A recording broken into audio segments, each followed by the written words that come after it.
Hello, everyone, and welcome to another It's Attorney Investigation. We're going to be continuing episode 4. I'm pretty sure we're just about finished with the ladder, but we'll head into the next trial after.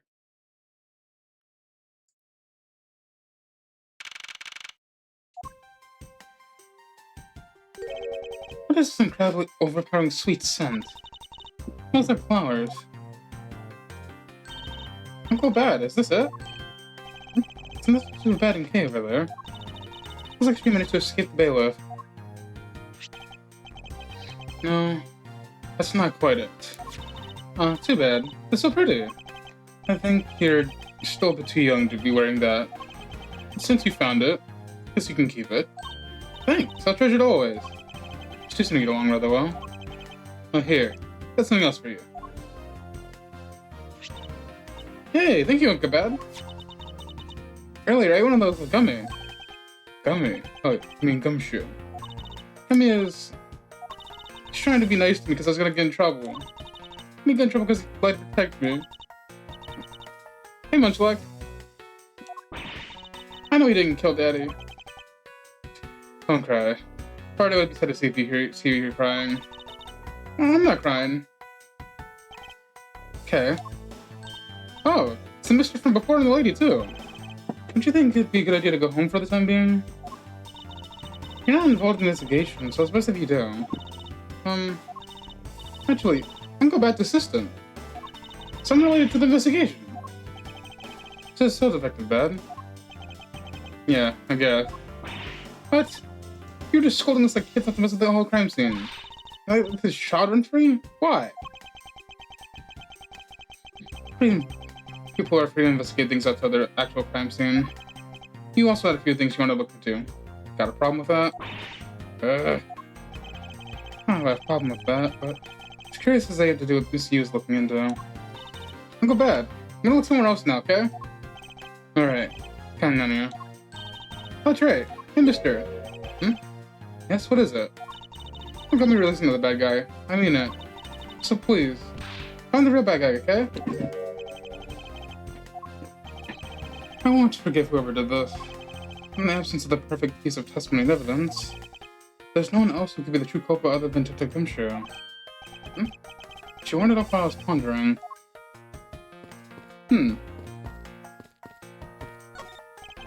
Television is the same model as the one in the tenant lobby number 2. Looks like the two rooms are basically the same in terms of layout and supplies. Yes. Two rooms are basically the same, huh? That'll be interesting. See down the courtyard from here. What is that mess supposed to be? It's like an optical illusion. It's supposed to be postmodern design. More like thoughtlessness in the design. Alright. I disagree there. Oh, there's an ad break, so I think I'll hold off for now. Unless, of course, you can see, then I can continue.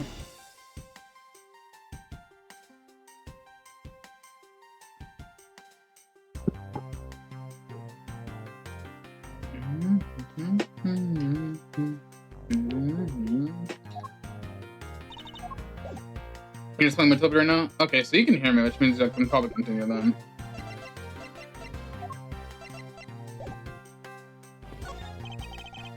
One of the windows in this lobby are open as well.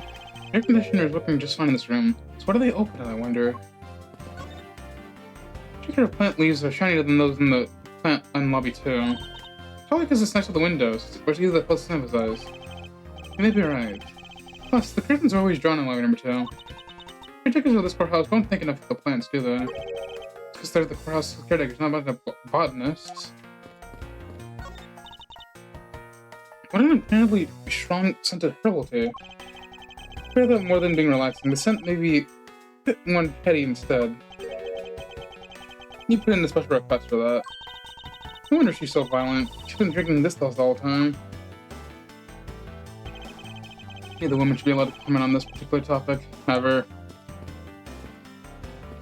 Is there anything special here? It may not look like much, but I found that ordinary tables like this are very useful. I think it's time they brought a new one. I wonder if they'll replace this table if I hit enough with my whip. Much too heavy-handed method if I ever saw one. So there's... Inactive you... What character are you playing in Metopia? Because when I played, I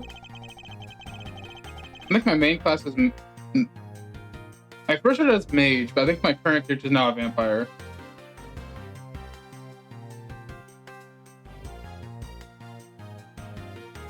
What expensive painting is ill-suited to be hanging on this wall of this room? I wonder if a guard detail should be placed on it. How do you say that? What desperate low-paid detective might make off with one day? You never know. To me, thinking about hiring a guard. But it's obvious she isn't factoring in the guard's salary whatsoever. Some people just don't get paid not to do stuff.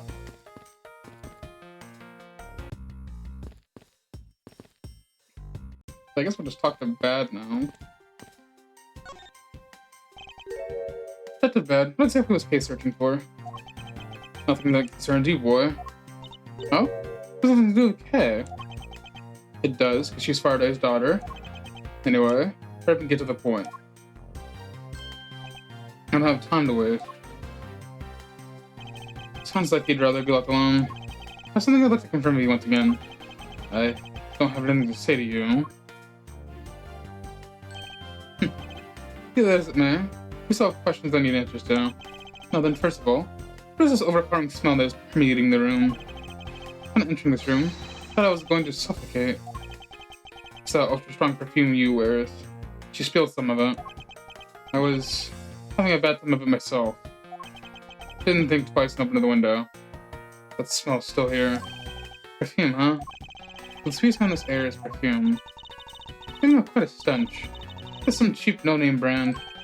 She said it's a famous brand from overseas. It's a knockoff. Yes, definitely a knockoff. No disrespect, but she forced one of those bottles on me.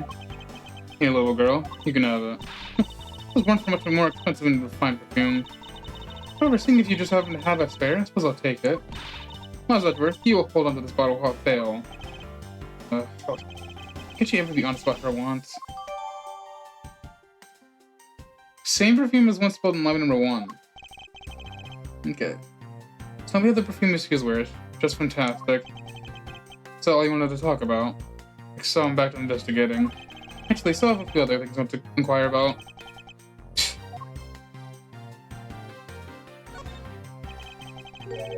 So you're in this room the entire recess. Like I said, I made a call to request an to get that big look down here. Other than that, I was going for a recess to the end gate in here. At least your story's consistent. Earlier, you stated that you were in this lobby with Miss Yu. Yeah, I ran into her in the hallway. She said she wanted to talk to me about something, so we came in here. And what you're saying is that until Detective Gunter's arrival, you and Miss Yu were in 2 different locations? Guess I am. Interesting. Speaking of that lawyer, you seem to have a great dislike for you. Let's see. Miss Yu is the sister of the victim of the KG8 incident. And as I recall, Detective Bai was the lead detective of the case. I wonder if the reason for disdain isn't simply because you failed to guard Tisu, because you were the lead detective on the case. You knew. I also know that today's trial involving the Korean embassy staff member is being referred to as the second KG incident. Now then, Detective, it was time you were honest with me and told me the truth about your relationship with Miss Yu and Mr. Faraday in the KG incident. You already knew that much. I suppose it'd be alright to tell you.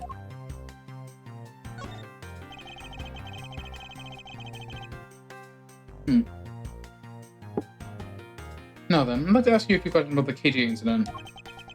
It's not exactly a happy story, other than the people who are definitely involved. You two will be the first to hear about what I'm about to tell. The honest truth behind the KGA incident. Carter, you and I, as you already know, we 3 are involved with the KGA incident. Carter and I, we're usually on the trail of a smuggling ring. I mean the smuggling case involving one of the Amano Group secretaries. The trial was just a front. Facade? Yeah. The case became tainted. Well, because the witness was going to testify. But the amount of group's ties with the smuggling ring, CC was killed. And what became of the secretary who was arrested? His name was Colin Devore. To be honest, the guy didn't know a thing about the smuggling ring.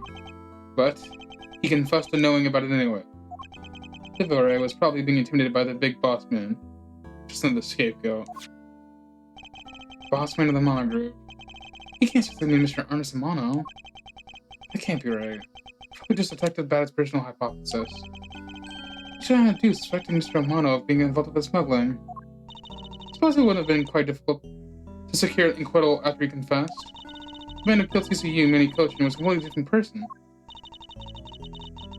But since he's already acquitted of once of her murder, Mr. Faraday, how could he even let him go?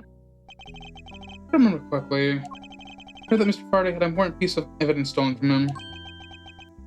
That wasn't Faraday's fault. It was mine. I wasn't vigilant enough. Faraday, CC, I was supposed to protect them both. You did mention that as well. About how Detective Val was supposed to guard her sister. But even I was supposed to protect them. I fell into their trap. What kind of trap? The holes in the jacket are testament to that trap. The man got shot up. Oh my god.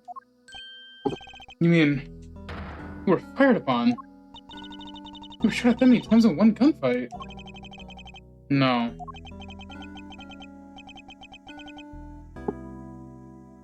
Only about half of these from that case. But the reason I continue to wear this jacket is to remind myself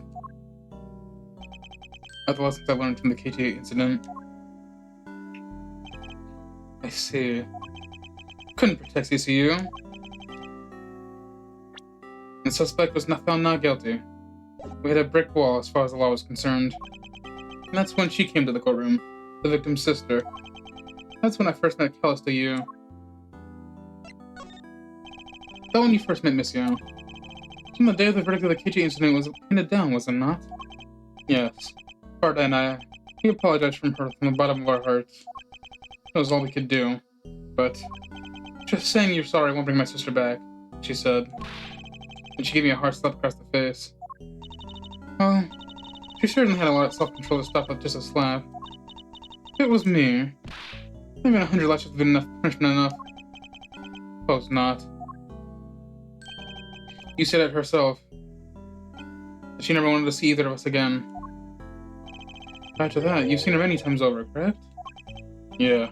Farda and I, even after the KG incident had come to a close, continued to hunt down the smuggling ring. And got involved in a variety of cases. But there's no use. We cracked so many different cases. But the result was always the same. We couldn't find the real mastermind behind the ring. Is the ring really that big? It was in the pursuit of those ring we met you once again. It was during another trial, related to the smuggling ring.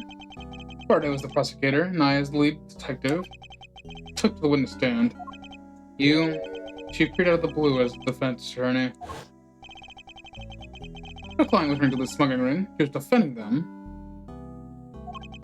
Yeah. You. Pursuing the ring as best she could as a lawyer. I think she defended Rel this time, for the same reason.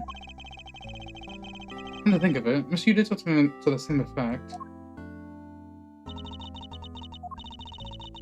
Have my own agenda? Don't the hunt for a lead regarding the KG incident, right? For that you have not a single qualm about defending a known killer. Don't put words in my mouth. I said no such thing. I only had to get close to Mr. Rose to be his lawyer. I had no intention of coming for him ever. So don't you dare suggest I was going to. Doesn't matter what her reason is. Helping a criminal is just despicable. You're so naive, little girl. I could have stolen this lollipop from you. That's how naive you are. How dare you insult the daughter of a Von Karma? Just like us. You felt she had to hit the limit of what the law could do.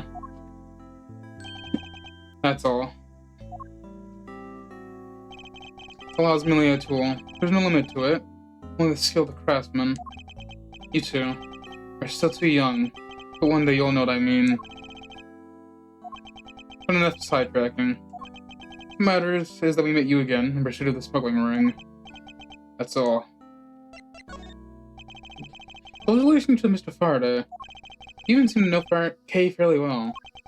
I met him when he was a rookie prosecutor. No, ever since. Okay? Known her since the day she was born. Faraday and I practically a few cases together. He seemed to have made no progress at all in the Yatagarasu case. Did we touch a nerve? Only one we said to you. No one knew more about the Yatagarasu than me and Faraday. That's why it's called upon us to find today's trial to prove that Rel was not the Yatagarasu, which I would have done if he hadn't turned around and accused Faraday. That did the accusation. I was asked to testify, but this time to prove or disprove the accusation. But I guess I won't be doing that either. Since there's more to that statement than meets the eye, just a bit more digging into the Yatagarasu is what's necessary. You claim to know much about Yatagarasu. Do you care to share what you know with me? What you should be looking for is right now is proof of murder from Faraday and Rel. I agree. Which is exactly why I'm asking you about the Yatagarasu. What? KG8 incident and the second KG8 incident. Both of these cases are tied to the smuggling ring. In both of these cases, the witness who was to testify that the ring was murdered. However, there is in one point they differ, and that is the presence of absence of the great thief Yatagarasu. Mr. Rel claimed to be Yatagarasu, and we're in the middle of trial.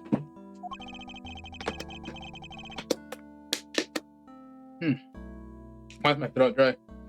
He suddenly declared Mr. Faraday is the real Yatagarasu.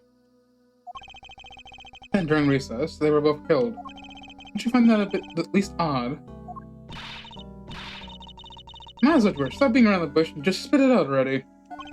I believe that there must be some reason that the two men suspected of being Yatagarasu were both killed at the same time.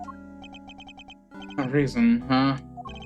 And so in order to catch Mr. Faraday as Mr. Rel's cold-blooded killer, I feel like I need to learn as much as I can about the Yatagarasu. So I'll help you solve this case. Then I'll tell you. I'll tell you the reason why we never caught the Yatagarasu. What was that sudden outburst for? You must make me whoop you by accident. Still, accidentally was me anyway. There are three main reasons why the Yatagarasu will always be one step ahead. First, the Yatagarasu will always know the exact location of the target object. Second, the Yatagarasu will always know exactly how to disarm the security system. Third, the Yatagarasu doesn't leave a single shred of evidence behind ever. I see. So really, the Yatagarasu expressive traits. He's like an incredibly elusive thief. Yatagarasu has never been caught on tape, never tries to draw anyone's attention, and would never do something as lowbrow as commit murder. That's how I knew that Rel wasn't the real Yatagarasu right away. Can't use this sort of logic on its own to prove that he wasn't. Listen, little girl, I'm not done talking yet. What's different about this time is the evidence related to the smuggling ring was sent to the police, and the sender was none other than who infiltrated the Clodifian embassy, Yatagarasu. Yatagarasu sent the evidence. Until now, Yatagarasu would always publicize any corrupt dealings through the mass media, but not this time. The evidence this time was something only Fire and I, and a select few others knew about. In that case, how can you be so sure that it was the Yatagarasu who sent it? That's easy.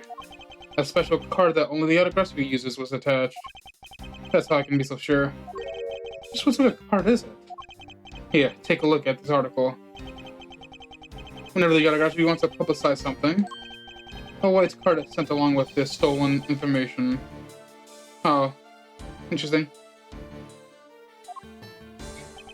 But when we questioned Rel about what was sent along with the white card, Rel had no idea what it was.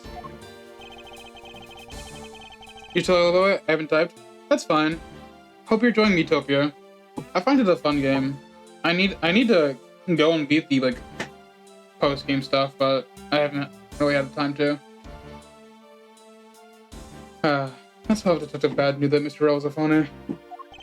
Thank you very much. I have a much better understanding of the Yatagarasu now.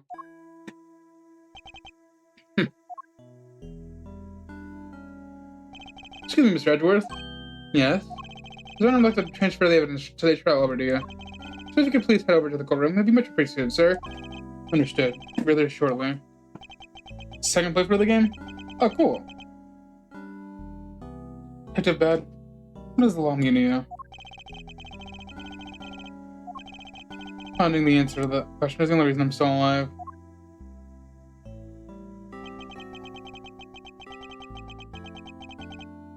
I became a prosecutor and find out the answer to that question myself. And to play a part in ensuring that all criminals everywhere are found guilty. Hello, Judge.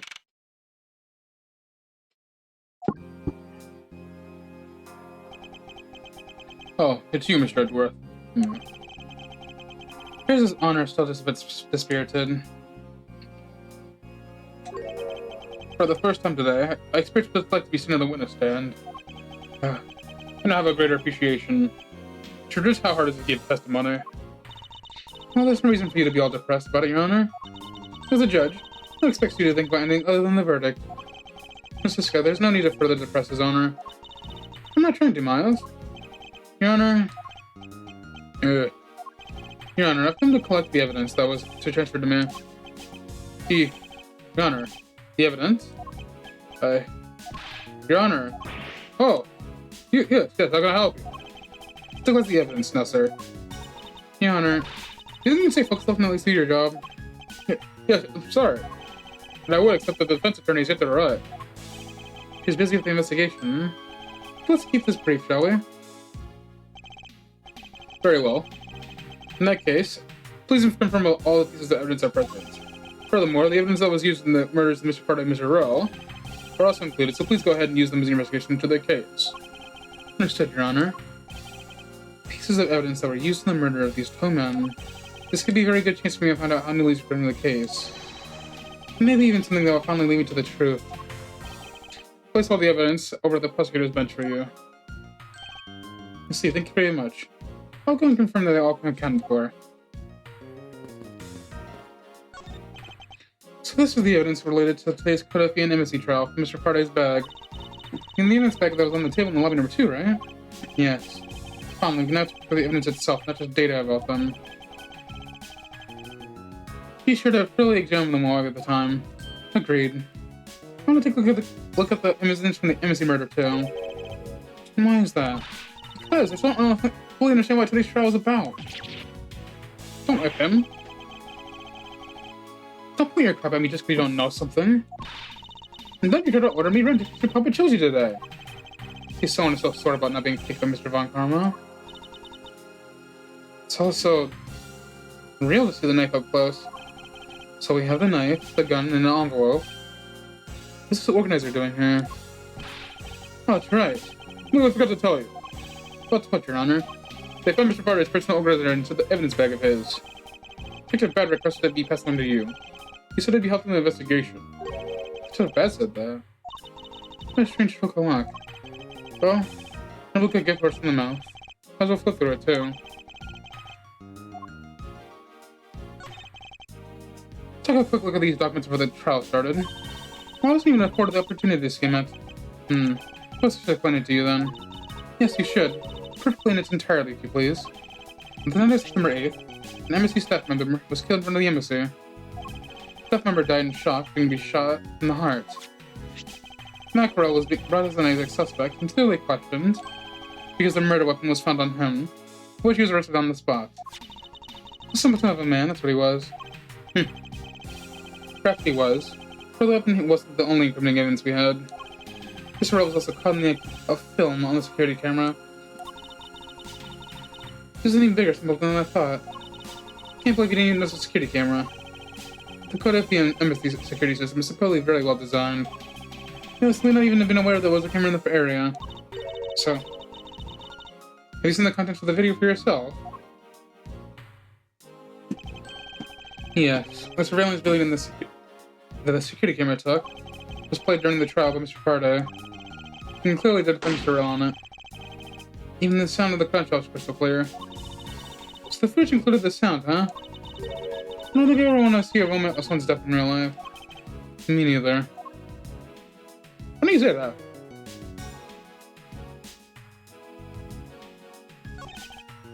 This gun. It was recently used to kill the Philippian embassy staff member. The crime was reported. Corresponding police found Mr. Rao still holding it. Supposedly the immediate arrest. And then, this gun took the original shooter's life. How ironic. Indeed. There doesn't seem to be anything else we can learn from this piece of evidence.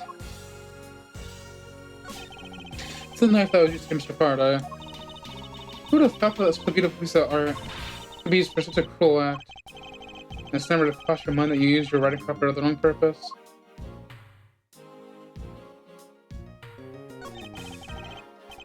Mr. Faraday's organizer. Appears he's in the habit of using it. Looks like he wrote a strategy for getting Mr. Rao convicted down here. I have collected the evidence that proves that Rao was the killer. Between the handgun Rao had on him when he was arrested and the surveillance tape, I should be able to prove he used the one. It appears Mr. Faraday honestly believed that Mr. Rao was the killer in this case. The sound of the handgun going off was recorded in the superb clarity of the surveillance video. I also have evidence that I can use to prove that Rao is not the real Yatagarasu. Now, it appears that he has proof that Mr. Rao is the real Yatagarasu.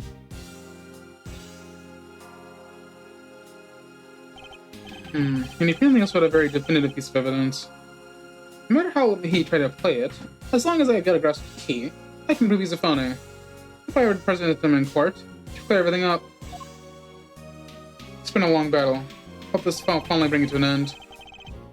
Yes, I believe Mr. Faraday was well prepared to discredit any claim Mr. Rao may have had about being Yatagarasu.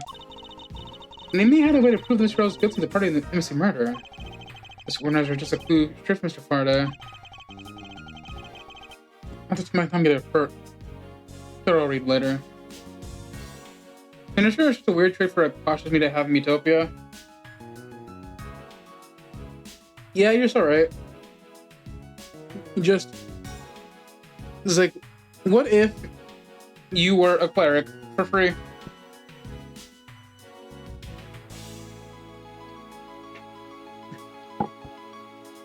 Stubborn's such a double-edged sword, because what if you want to survive a hit sometimes, but also you just don't get healing because you don't want to get healing? Such a quirky system. That's why I can't wait for me Tomodachi Life though. Look, there's a picture stuck between the pages here. It appears to be a key.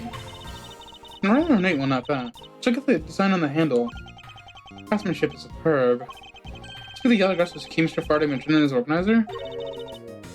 The Yatagarasu's key. It's a best than something earlier. What's different about this time was that the evidence related to the smuggling ring was sent to the police. And the sender was none other than the one who infiltrated the Korean embassy, Yatagarasu. Yatagarasu sent the evidence. So now, the Yatagarasu would always publicize any corrupt dealings through the mass media. But not this time. Yet in this time, something only Fire and I, such others knew about. I have a cautious chef, and it's always weird when they do a one-shot move because they're cautious. I mean, hey, it's nice for them to prepare and conserve mana and stuff. Mr. Faraday must have been trying to keep his secrets safe. The prosecutor and both Yatagarasu in the smuggling ring cases.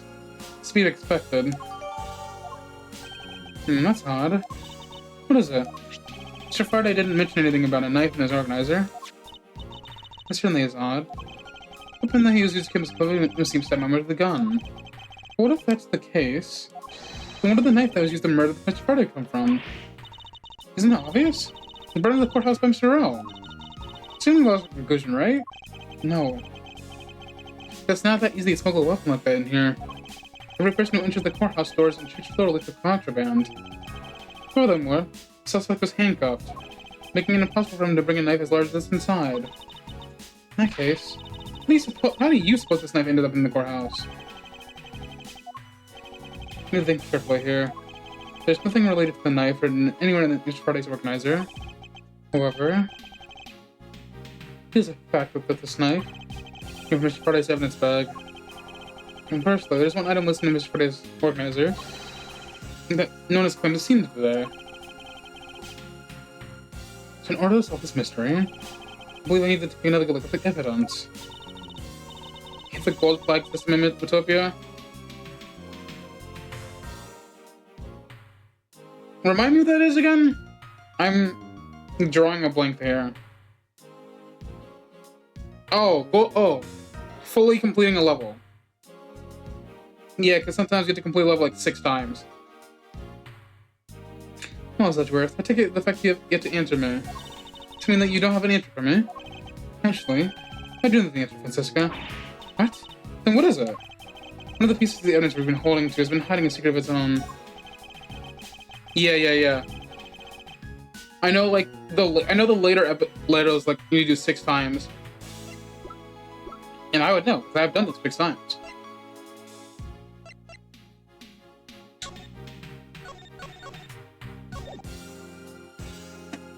And it was through this piece of evidence that the knife was brought to the courthouse.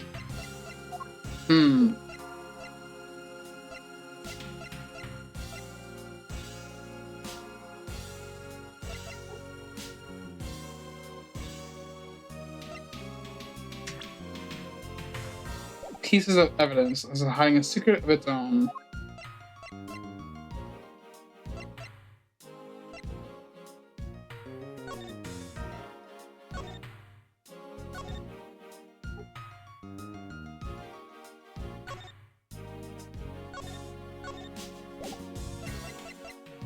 What if it's the pen?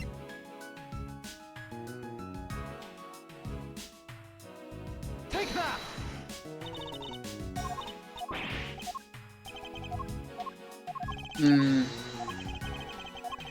Please stop. Please let me. Thank you. Let's use this one. I think they're careful here. There's nothing related to the knife written anyone in Mr. Friday's organizer. However, the fact this knife contains Mr. Friday's evidence bag. Conversely, there's one item listed in Mr. Friday's organizer that no one's claimed to see today. Okay.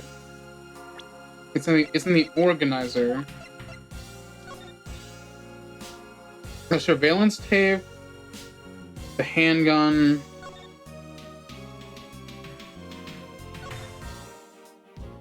the Yatagarasu's key.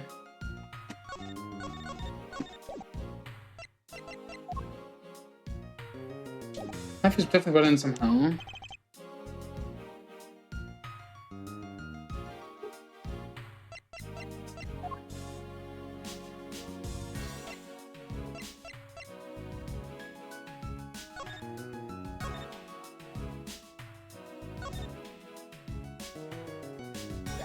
Yatagarasu's key. Oh, there it is. Take that! This Yatagarasu's key Mr. Faraday mentions in his organizer. This is how the knife was brought into the courthouse. You're not making any sense, Miles Edgeworth. Just need to look closer, Miss Francis, and see what I mean. Don't the color and ornation of the key's handle remind you of anything? They do remind me of the knife. Very good. Both the Yatagarasu's key in this photo and the murderous knife have this very unique design on their handles. Furthermore, even though Mr. Faraday mentions the Yatagarasu's key, the only object we found at the crime scene was the knife. You know, it's just something to say. It appears that you finally caught up. And yes, I do mean to say that these two pieces are in fact one and the same. That's impossible. Ah. It rotates, I can see it. You flip it and there's a knife, and you flip it to key. Even if you believe, we should still investigate the possibility. Yeah. Now then, let's examine this knife in a little more detail.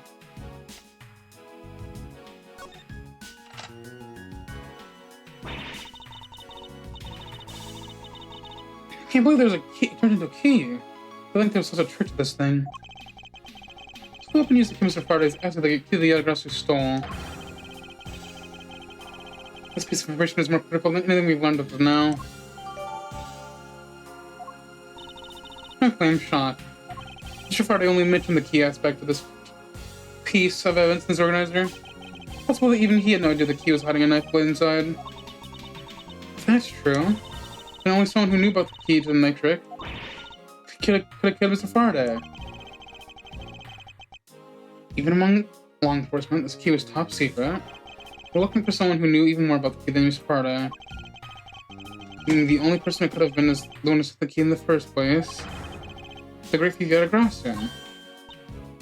Then Mr. Rolo was Yatagarasu. And he was the one who killed Mr. Parda. Isn't that one possible scenario? No, not really. So since Mr. Faraday was absolutely convinced Mr. Rel was not the Yatagarasu. Besides, as Detective Bad said earlier. But when we questioned Rel about what was on the white card, Rel had no idea what it was. Alright then. Here's the person who knows the trick on the key. Someone else, and that person is the real Yatagarasu. It seems this key is surely the key to solving this case. That's odd. We're short one piece of evidence. And the piece that is missing the surveillance video that was played in court. Surveillance video? How did that piece of evidence disappear? Where'd it go? The video showing the moment which Sherelle committed the murder. Where could it have gone indeed? You didn't have your inspection of the evidence. Yes, I'm finished. However, Your Honor, I'm missing a single piece of evidence. Prosecutorial evidence. Your Honor, were you neglect in your duties? What? No! Did I not neglect my duties? What do you take me for? No, Your Honor. The most important piece of evidence is today's trial. The surveillance video is not amongst the evidence you laid out for me. But I brought Mr. Paradise whole bag with me from the crime scene. Maybe they take someone in the crime scene. There's something wrong here. Something about this missing piece of evidence. It appears that for me to find the answers I seek, pay another visit to the scene of the crime, defendant love number 2.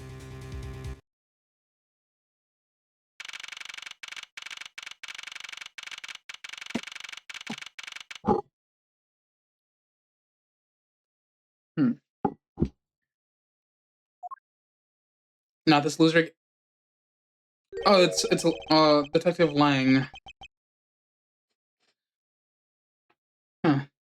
Detective Bad, but who is he with? Never seen that officer before. So did you find it? No, not yet. I looked everywhere. I see. Well then, please continue the search. Understood. I'll continue the search. So you're the one running this show. Prosecutors like you shouldn't be allowed at crime scenes. How dare you? Who do you just think you are? Damn, alright. What was that all about? And who was that man just now? Whoever he was, I've never seen a more impudent officer in my life. Does he even know that we're standing right here behind him? I know you're standing right behind me. What do you want, kids? Looks like you were paying attention after all. Of course I was. I have eyes in the back of my head. Slamir isn't just for vanity's sake. It's for him to keep an eye out. He isn't what is behind him at all times. Tell me, Detective Bad, who was that rude man just now? The guy came in here from the public Zhang Faust study. He's Agent Lang.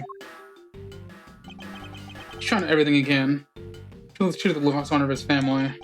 He's traveling the world to study different philosophies of detainment from scratch. By visiting various police departments around the world, he has a lot of dedication. He's still just a rookie cop, but I sense a strong grudge and source on him. The guy's more useful gumshoe, even if he is rude. Well, he sure has a lot of guts to come to this country and give prosecutors a hard time. I agree, however, I think the one and only statement also applies to. Anyway, what was that agent looking for, Detective Bad? Earlier, that little girl was poking around in lobby number 1 as well. Like I said before, nothing to do with the two of you.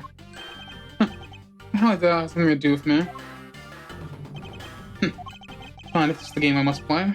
Now I'll take this opportunity to draw out what he's been hiding and what happened in the straight from him. Earlier, you were in lobby number 1, now you're in lobby number 2. You're quite the busy man, Detective Bad. Multiple returns to a crime scene brings about success. That's what we detectives say.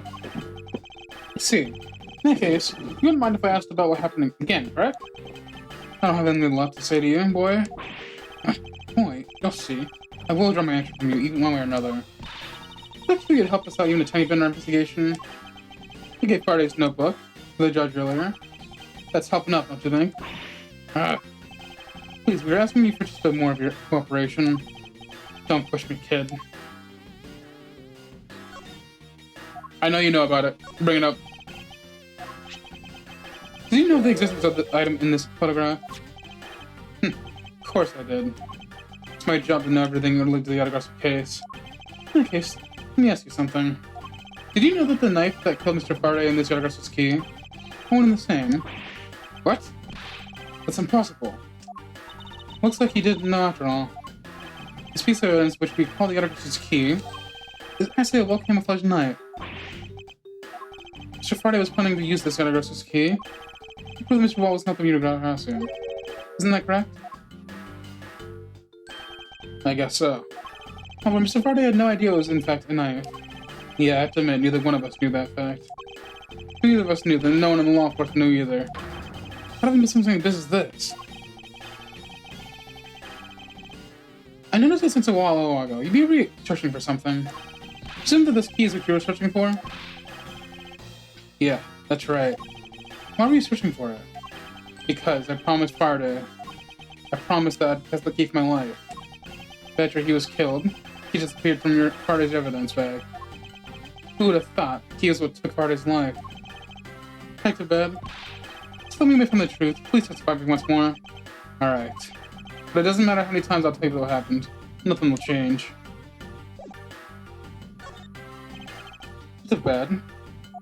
Can I see you please testify once more about what happened in lobby number 2 and what you experienced in lobby number 1? My answer's still the same. And this is the last time I'm gonna do this. That's fine. It's only this one last time to clear everything up. I found the truth in this case. Ooh. We're doing this now. I was in lobby number 1, talking with you. We were talking about some trivial things. Heard the gunshot, before the trial was about to reconvene. When we heard it, you and I nearly dashed out to the hallway together. So come you goofing off around there. Then we all ran in lobby number 2. Seems like the exact same story you told us before. Indeed. However, I feel we have yet to draw all the information we can.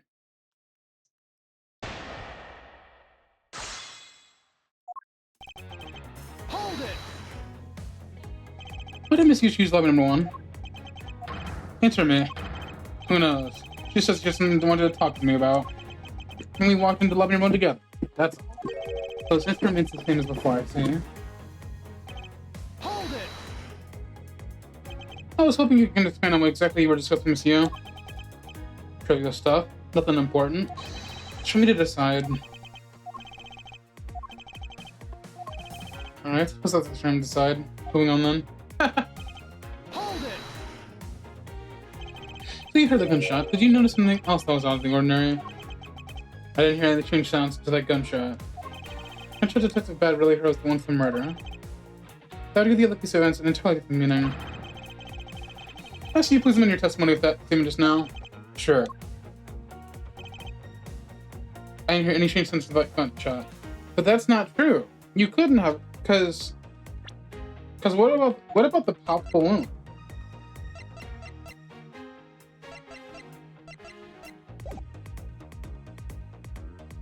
Yeah, what about the balloon? I'm sure you heard that loud pop noise. Didn't hear any gunshot from that gunshot. Press, yeah. Hold it!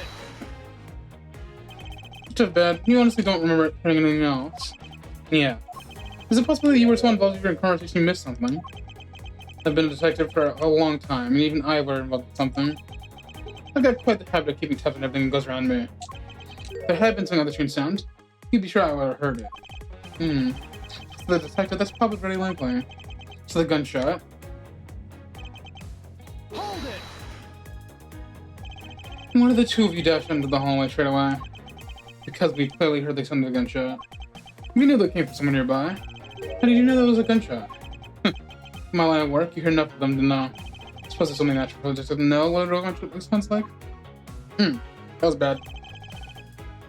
But given the circumstances, The only person I could think of whose life would have been in danger was Faraday. That's why I ran out to the hallway right away and headed for where he was. Hold it! I took Gumshoe was there in the hallway. Yeah. Why didn't you attend to that earlier? When I saw Gumshoe, it was after I heard the gunshot. Having seen him then, didn't change the fact that you still could have done the deed. Particularly what he did to bad at Toast before, however. Something in particular we should be asking the detective about. You just might be. No one knew that the knife was after the artist was key. Reflecting on that, perhaps there are other things we know now, but this Pat doesn't know yet. Yes, excuse my ankle attack. What about this? What about this balloon popping? Objection!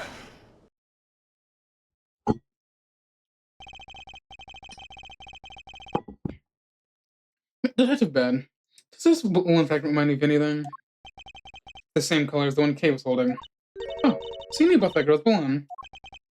Yeah, I was sitting with her up in the gallery during the recess. Just before we split up, I felt that balloon up for her. Well, as you may have already summarized, this piece of candy from Kay's balloon. So, what about the balloon? I wonder if you might also remember hearing this balloon pop at some point. What are you getting at? This fragment was found in the hallway right in front of lobby number 2. Furthermore, it was the sound of this balloon popping that the judge took out of the gunshot. Oh, so the sound that the judge heard. It's not actually a gunshot, huh? Top of that, Hunter said he heard the balloon pop about 20 minutes before the trial was to reconvene. Yes, which means his honor heard the balloon pop in the hallway. When you were in lobby number 1, Detective Bad. If you were in lobby number 1 at the time, you were close enough that you should have heard the balloon popping as well. So? What can be a so? Just prove that there's a flaw in your testimony. The cracking of the truth is louder than the sound of the sweet naive cracking. Naivety. And since you kids don't seem to know, let me fill you on something. Have you ever stopped to think why the doors on the walls of this thing seem rugged? Because they were designed to keep secrets from being leaked. What is that supposed to mean? The doors and the walls are super thick. The window plates are double layered. To top it all off, even the curtains are made of a special sound-losing material. And you mean...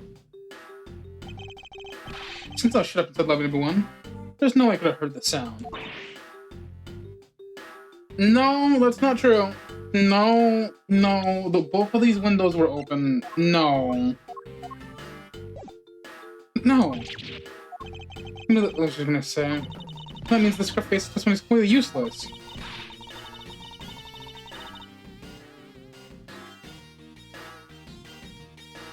Oh, well. I think it's hilarious how bad the AI of your friends means our certain judgment of you. Yeah. Tank can be kind of funny. Cook can be funny. Even Cat can be funny. No, because like also my theory was flawed. There's no way the windows would work in that sense because it doesn't stop the outside area. Okay. That's also why it's totally natural. I didn't hear the balloon popping. Oh, you get it, kids? Oh, so I thought we were supposed to be the ones finding flaws in his logic. But the other way around. The other way around. Not possible to hear the sound of the balloon popping if we were number 1.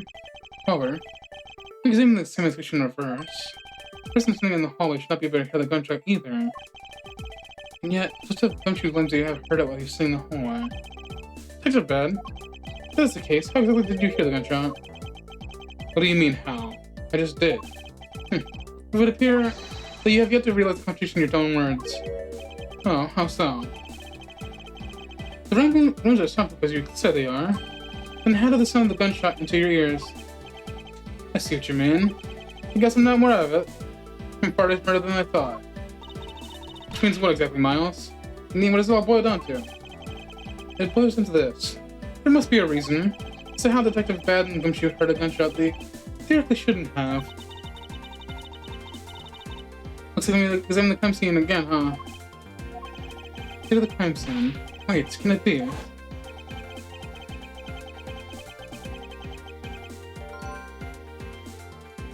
Ultra some perfume you wear, spilled some of it. Ugh. Way too noisy.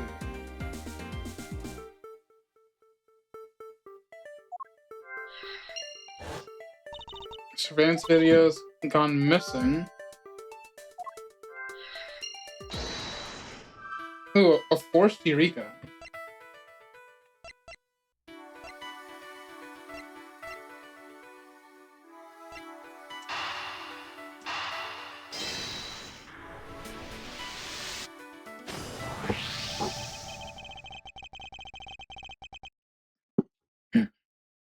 Simply not possible for the killer to escape through barred windows, and yet the fragrance of the perfume managed to escape the vent only number one. Of course. Incorporeal things move freely through these open barred windows.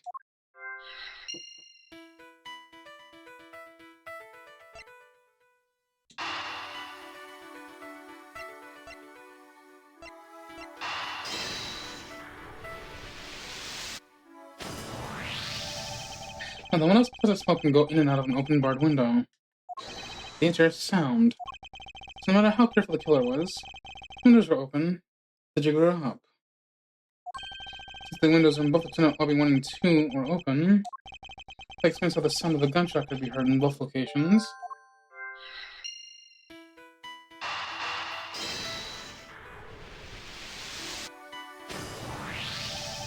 This recent evidence is a video that shows the moment in which Mr. L killed the embassy staff member. The sound of a gunshot left quite an impression on me when it was played during the trial. The evidence should have been returned to Mr. Paradise evidence back to the recess and brought back here. It disappeared after the time, and it's not possible that it's tape still in here in this room. Eureka! The evidence that missing evidence created for me. It's the gunshot sound that no one should have been here in the first place. Miles, what have you been thinking about? Stop wasting time thinking, let's start looking again. It's not wasting time to think, for I've figured out where we should look. Where would that be? We should examine the television. The TV. Well, you kids have fun. Go examine what you like.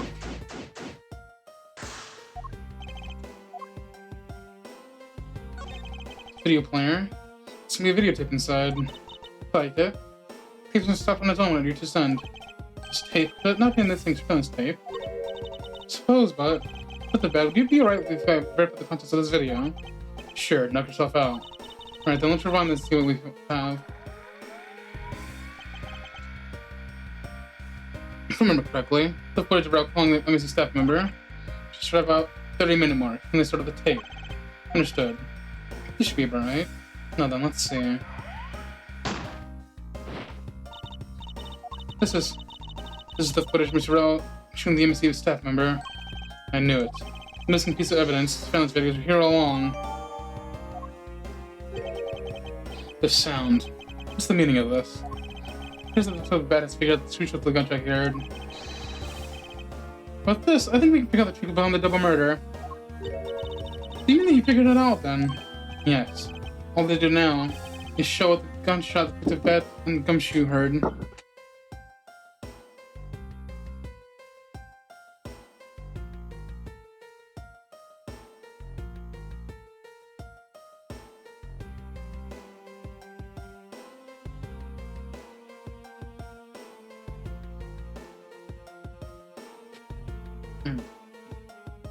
Sorry about that. To show the gunshot between Detective Bad and Gumshoe Hurt earlier was, and through where they heard it from. Fine. Nikki, show me what you've deduced.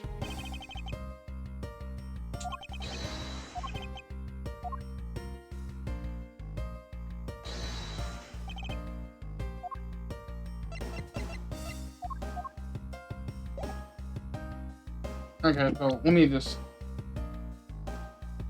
show what the gunshot Detective Bad's heard was, and through where they heard it from. No, stop that. Stop that.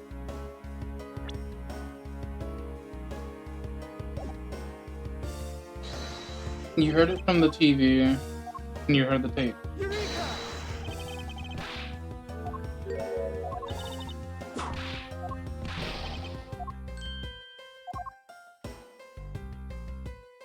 Okay, well, the window. Is it the window then? Eureka! The control window at the time scene, namely this room we're in, were closed. The killer could have used the gun and no one would have been the wiser. That's true. This course does seem to be well designed for such a thing, as it were. However, what in reality was, Detective Gumshoe, Detective Bad, Miss Young, all three of them heard the gunshot. But the windows in lobby number 1 and 2 in the hallway are open. So naturally, then, people in those locations could hear it. But then, why would the criminal open the window in the first place? To allow the gunshot to be heard, I suppose? Correct. It's the most conclusion we can draw from this. But why was that necessary in the first place? When in reality, Miles, I just find satisfaction. Very well. I believe the killer wanted to manipulate the perception of a certain fact. The one that took place, like... The killer wanted to fabricate the time of the death with precise wishes. And they used the gunshot in the surveillance video to do so.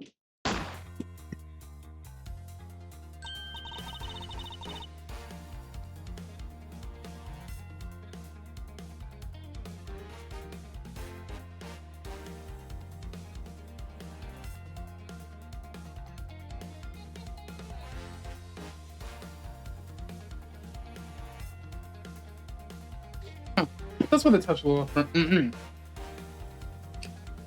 that's why the taser left running. I mean, the gunshot I heard was from this video. Yes. Which means that the murder play occurred earlier than we thought. It must have been during the recess, but before the Detective Gunshot was on guard duty. This one has no alibi for that time period, and planned to this crime out in advance. Person's the real killer.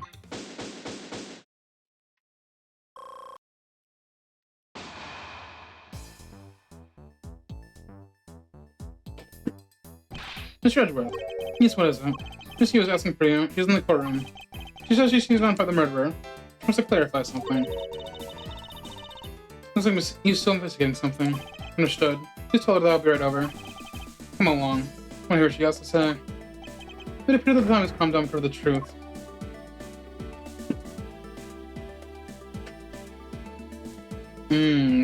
Part 2.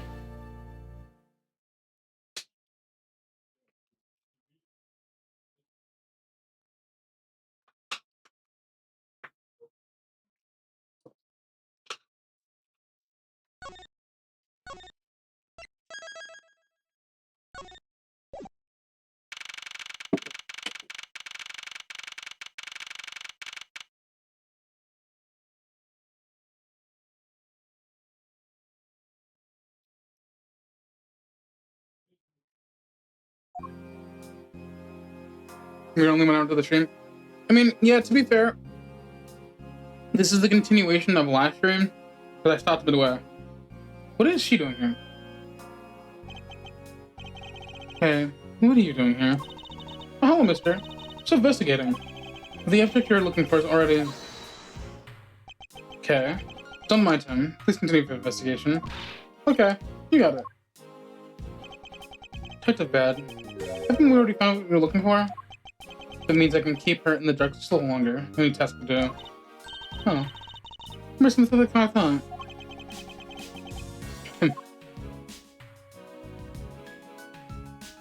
We're really doing this? Like this? Okay. Thank you, Edgeworth. I've also been waiting for the moment in which we finally this case to rest. In which this case to rest? What's not when we place the Gumshoe under arrest? Pretty sure that's the end of the case. Probably. I think we've more than solved this case already, don't you? We'll see. It all depends on whether or not your logic holds. Oh, so we even have a view in the gallery. And why, even Mr. Bad's here. A viewer in the gallery? I'm probably just a bystander. I have a duty to see this case through to the end. No matter how it turns out. Oh, it's alright. Anyway, so you might want to like to hear what I've played away to find out. Taking statements from every single person's movements. During the time our suspect was in the hallway, also confirms there's no possible route of escape from lobby number 2. Therefore, the killer must without doubt be Detective Gumshoe. That's all you have. You know, that's all there is to my conclusion. In this case. Sorry, but I'd beg to differ. In a trial, there's always time for a rebuttal. And we are sitting in a court of law. It'd be more than appropriate to follow the rules of the court in this case, don't you think? Not absolutely correctly to say such a thing. Alright, I'll play along and give you a proper test money. Logic is correct, then I've already won. Let's do it now to prove it by showing her the real killer is. Well, if it's not bad, then it's you. Or the original killer.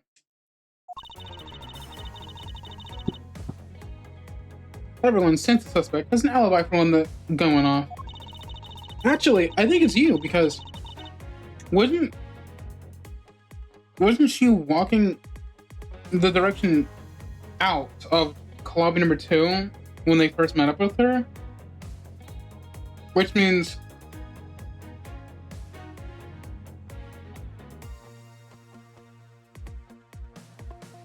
yeah, because if I remember correctly, isn't it the fact that she told them that Faraday had Rel with them, and then she wanted to talk to not to disturb them.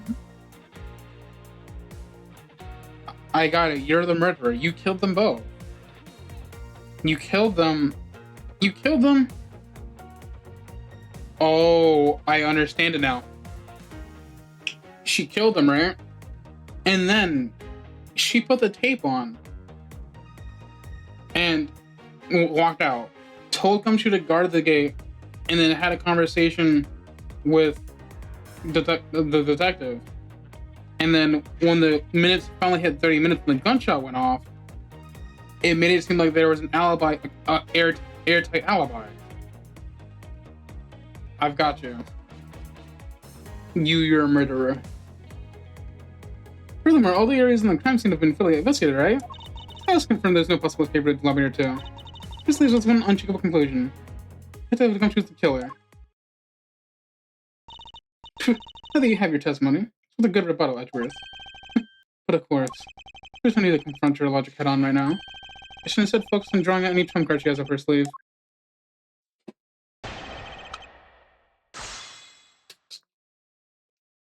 Hold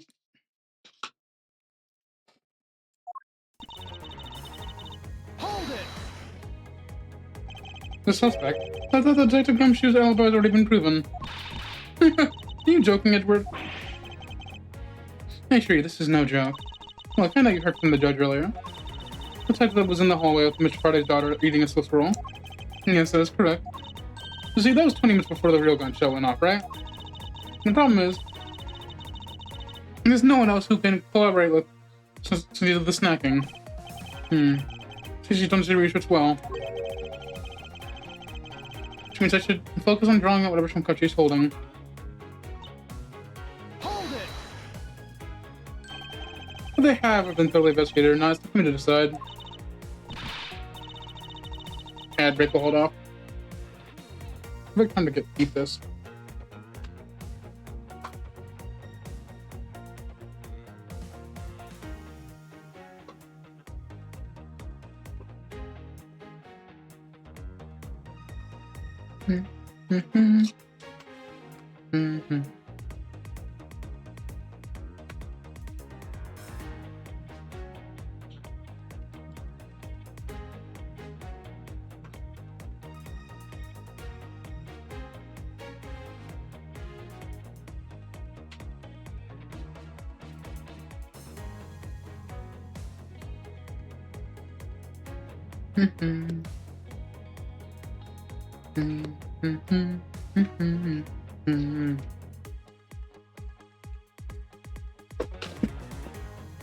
Give it back all the way you had it.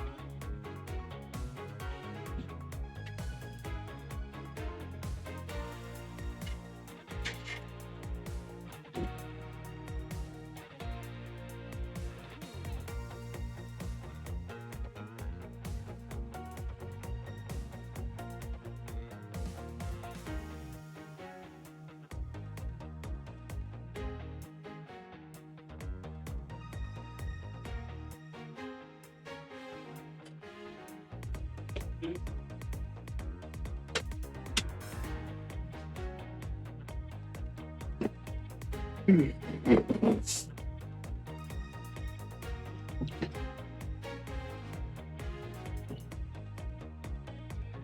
good to know that my door blocks out most of the sounds from outside.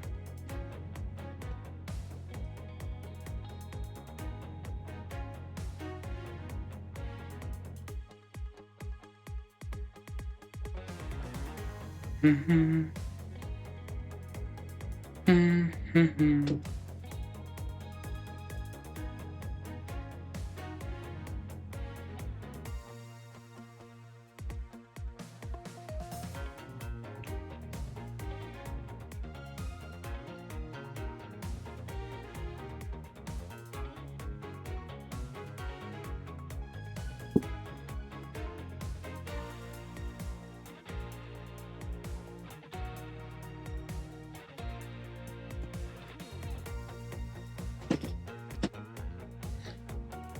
Alright, we're back. This crunch eyebrows in the lungeon for our back. Anyway, even if you believe it hasn't been exhaustive, the crime scene, number 2, has no way out other than hallway Detective Gumshoe was standing in. Because he was claimed to be there, it makes him the only possible suspect. Isn't it possible that someone else escaped through the window into the garden? This is the first place everyone looks silly. Police aren't a bunch of lazy bums. They look every possibility, you know. Isn't that right, Mr. Bad? Yeah. There wasn't a scrap of evidence to suggest someone used one of the windows. There also wasn't any footprints or anything in the courtyard garden. Plus, they do like check everything that could be relevant to the case. Hold it! You're really positive there's no possible routes of escape. Of course I'm sure. Why are you so certain? This is the courthouse, the place where criminals are brought to be judged. If there was an escape route, I'm sure every criminal would be using it to escape. Just common sense. Miles Edgeworth. Guess I'll use him a bit more for the future. It's just you use it a bit more in the future. Common sense. Hold it! You still think it's unshakable, but to me there are too many unanswered questions. For example, who was it that placed the gun in Mr. Fry's hand? But you're the one still wondering that. Looks like you probably had no idea which hand Mr. Fry used to write with. Even if you know someone, it doesn't mean you know which hand they write with, right? I mean, I certainly don't care about this sort of thing. Interesting. Interesting. I'm not about to let her get her eyes with me with such a blatant statement. I suppose we feature really interesting now. I already have my trump card ready. All that remains is to play it. But before I do, I think you should inquire more listening about her argument. You said earlier you confirmed the alibis of every other person in the suspect. However, I don't recall either Francisco or myself speaking with you about the subject. But there were witnesses. For you, there's your mentor who gave you an alibi. I see. But for little Missy, she came into the courthouse during recess. And stopped by a security guard at the door of the hallway. She gave him quite a whipping for that, so I heard. I'm the daughter of mentioned Van Karma. I would not be forcibly stopped by a guard, or a bailiff, or anyone else. But basically, the only reason Francisca bothered to show up today because she found out she was a replacement prosecutor. By the way, monsieur, what about everyone's alibis before Detective when she was assigned to guard duty? What about them? Have you looked into what people were doing during that time span? What kind of idiot do you think you take me for? Doesn't matter whether criminal went into the lobby number 2. From the time we heard the gunshot, the time Mr. Bad and I ran to this scene as we got to lobby number 1, the only person who could have committed the crime was the gumshoe. Yes. Let's talk about when you heard you Detective Bad to the gunshot, shall we? Suppose if we go by your logic, then Detective Gumshoe was the only one. However, what if the crime had occurred at an entirely different time than the gunshot we heard of went off? What then? That gunshot was a trap meant to manipulate our perception of when the crime took place. Sadly, your explanation is very lacking, Edgeworth. Gunshot we heard in Living Room 1. Can you explain how that could have been fabricated? Take that! The tape? Yes, it's exactly what you think it is. This is a surveillance tape of Mr. Rel, prosecution presented today's trial. This was found loaded in the video player in lobby number 2. That was connected to the large television that had its volume turned all the way up. Can't honestly mean that the sound we heard was the gunshot in the video. Ah, but I do. Which leads me to my next point. The murders occurred much earlier than when anyone heard the gunshot. It's only looking at the gift too. After committing double homicide, the killer took the surveillance video out of the bag, turned the television's volume all the way up, and let the video to play. If played from the beginning, it took 30 minutes for the gunshot. Come on. Since we both know this method of time manipulation is possible, it opens with the possibility that the killer is someone else other than the Gumshoe. Since from a television don't match much to here. But of course, Mr. Prosecutor Edgeworth and little Miss Von Karma already knew that much from the beginning, right? Of course we know. Didn't we, Miles?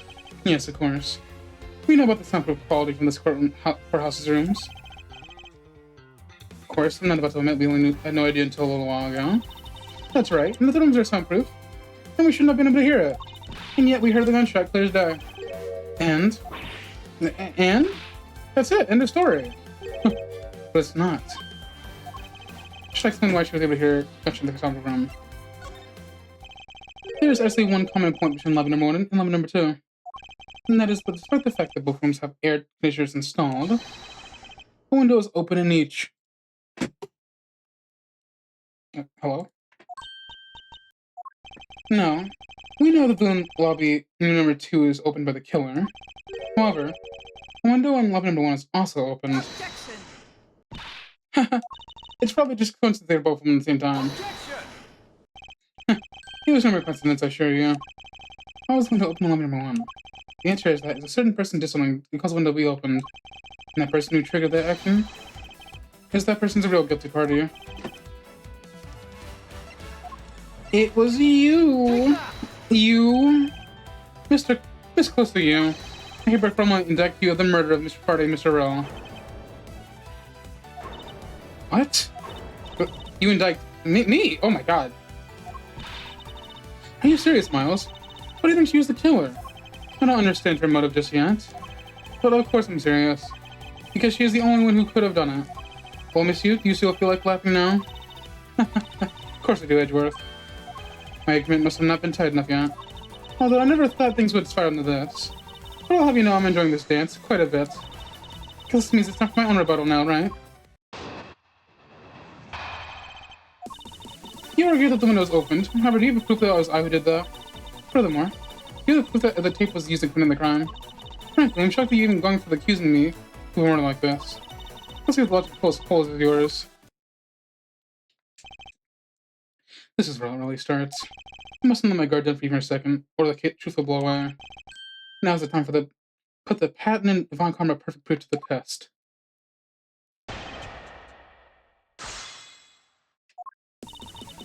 Hold it! Evidence? All I need to do is some prints to analyze and leave no shirt away. Be my guest. She sounds as though she has the room to maneuver, which means, even if we were to get some prints, they'd only show that it was someone else, but... Why was that someone else's forced open the window? That's some logic. Why don't I try presenting that as evidence? There's nothing to lose. What's wrong? The scrunched eyebrows lining your forehead, they're all back. More importantly, are you okay not turning ring back to fingerprint analysis? Yes, I'll be fine. Oh, well then, in that case, I'll just continue with my testimony, alright?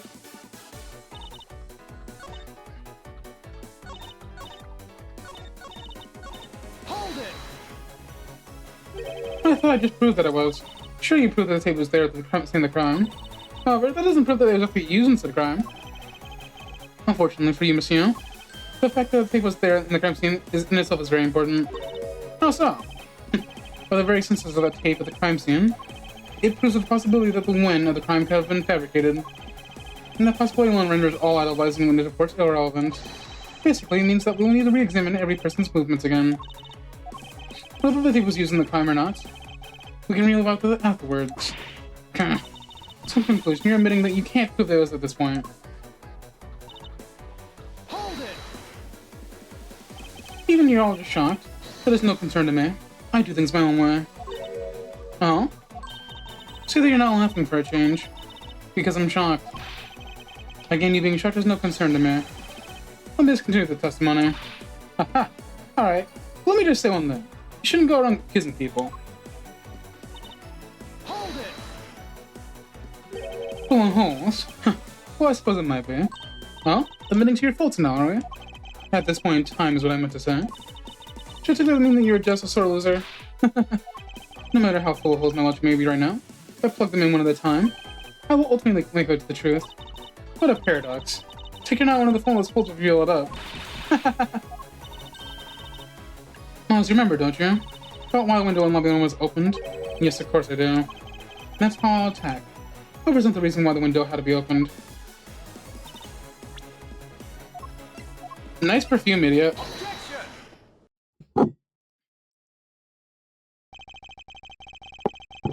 I'm sure you've seen this before, haven't you, Monsieur? Edward, I didn't know you were into wearing that kind of perfume. It's not exactly what I would recommend for boys, you know. Well, this isn't mine. That's right, it's mine. And I received it from Detective Bad, you see. Miss you can pretend that you like, but we know at least this much is sure. That you were the one who gave this bottle of perfume to Detective Bad. And you're this would be easy to rattle up. So, what about the perfume? While you were in lobby number 1, you made a big show of spilling some of this perfume. It's according to Detective Bad. Oh, I know. You also know that if you spilled it, you'd be naturally moved to open a window. Come now, I've already told you that it's all just a big coincidence. I tried to open the window in lobby number 1. I just left it open, you know? So maybe just dumb luck we heard the gunshot from the window. The timing when you were going to spill the perfume is something you could control. The most important fact about this case is when the people are made to hear the shot. Furthermore, it would have been pointless if you didn't have an alibi yourself at the time. You mean, you were the one who called Detective Bad into lobby number 1, and you saw him bring Detective Gumshoe into the hallway. Is that correct? All of these premeditated events could only have been thought up by you, Monsieur.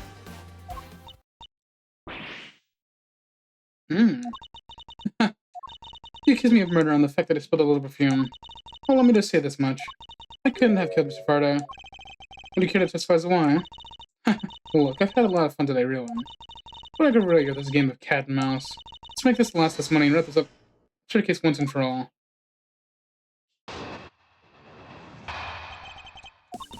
Accusing someone of murder over a spilled bottle of perfume is a bit over the top. But I suppose forgery of evidence suspected of deceptive Von Karma. In any case, it simply could not have been me who killed Mr. Fardo. After all, I don't even know where the knife we used to kill him came from. Well, her testimony is flawless. Yes, but no matter what too much she tries to pull, she won't escape me. If I'm locking information, I'll just draw it out of her. So press her until something comes up, and then we get killer. I think I already explained the significance of that earlier. You even confirmed that I did spill some perfume. That's all. But you would accuse me of a murder based on a simple spill. Don't you dare complain when I see you with defamation of character. Do as you like. As for me, I believe. You believe? I believe that you are the true culprit in this case. My, you're enthusiastic. Of course, I should have guessed. Hold it! I find my impressed you desist in your attack against my mentor. Yes, or was you for defamation? I'm doing something the truth. It won't be like spending gossip. That last night gossip over we pressed. True, but I like listening to everything. Although your adamant denials are, shall we say, just adding fuel to the fire. How dare you? Say such a thing. Calm down, little girl. Don't let her get to you. Aw, why do you have to go ruin my fun? Well, shall I continue? Hold it! And why exactly could you not have killed him? I was just about to testify to that. An impatient man. Not really into that, you know, Edgeworth. Your preferences have no bearing on what's on his hand. Feeling a little uncomfortable, aren't we? Objection! Yes, you will desist this and talk over and turn your testimony. And Miles, if you're going to lose your cool, then I won't show you any mercy. Ahem. Sorry. Miss you, please continue with your testimony. Sure. As I was saying, I couldn't possibly have killed Mr. Fardo. Hold it! At this rate, she'll inevitably escape. But she really was the one who killed Mr. Fardo, and she must have known about the existence of the knife. I'm sorry, Monsieur. Maybe you weren't aware. However, the knife that was used to kill Mr. Fardo was taken from his evidence bag. What do you think you're doing? I'm drawing up the truth out of her, that's what I'm just doing. Huh? I don't recall a knife being present in the trial earlier today. Well, I suppose that's because the evidence was something Miss Friday had yet to use. That's what you're trying to do. Look, why don't you cut out the lies? I've already figured you out. There was no knife inside Mr. Friday's evidence bag. The only he had yet to present was the key that Yatagarasu... The only evidence he had yet to present was the key Yatagarasu had sent. And unless the key can mix between a knife, you're gonna have a leg to stand on. How do you know that? Good question. Do you think you can chat me? Come now, be honest. I never intended to do such a thing. It was all misunderstanding on my part. In any case, I wonder if you might append what you said in your testimony. Sure, why not? I'll say as many times as you like. There was a key in his evidence bag. You can't kill him with a simple key. Hold it. Yes, you. I'd like to confirm something with you one more time. Oh, about what's gonna happen when Detective Contractor this? I don't need to ask you about that. Z isn't the killer. Looks like the numbers of wrinkles in your forehead appreciate again. That is issue aside, monsieur. I'd like to ask you what was inside the bag. You were sure that was Yatagarasu's key, correct? Yes, I'm sure. Which is why I'm completely baffled as to where the knife could have come from. I think we just spotted the road to victory. Finally. It would appear that you revealed your true identity, monsieur. Miles. Our final statement. Yes, I know. All I have to do now is present the evidence. What is this ominous feeling that I can't shake?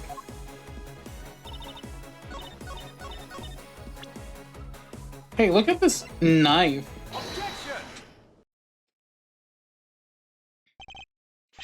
Miss you, I'm wondering if you took a look at this photo for me. This is a picture of the key Yatagarasu was sent to the police. Obviously, the key was a weapon, but doesn't help our case much. True. However, while it may look like a key at first glance, it is in fact basically transformed into a knife, which means that it was inside Mr. Friday's bag. It was both the Yatagarasu key and the murderous knife. You knew the key was inside Mr. Friday's bag, did you not? Yes. Well, the Yatagarasu key alone, it's more than possible to kill Mr. Friday. Do you understand now? Just knowing of the existence of the Yatagarasu key.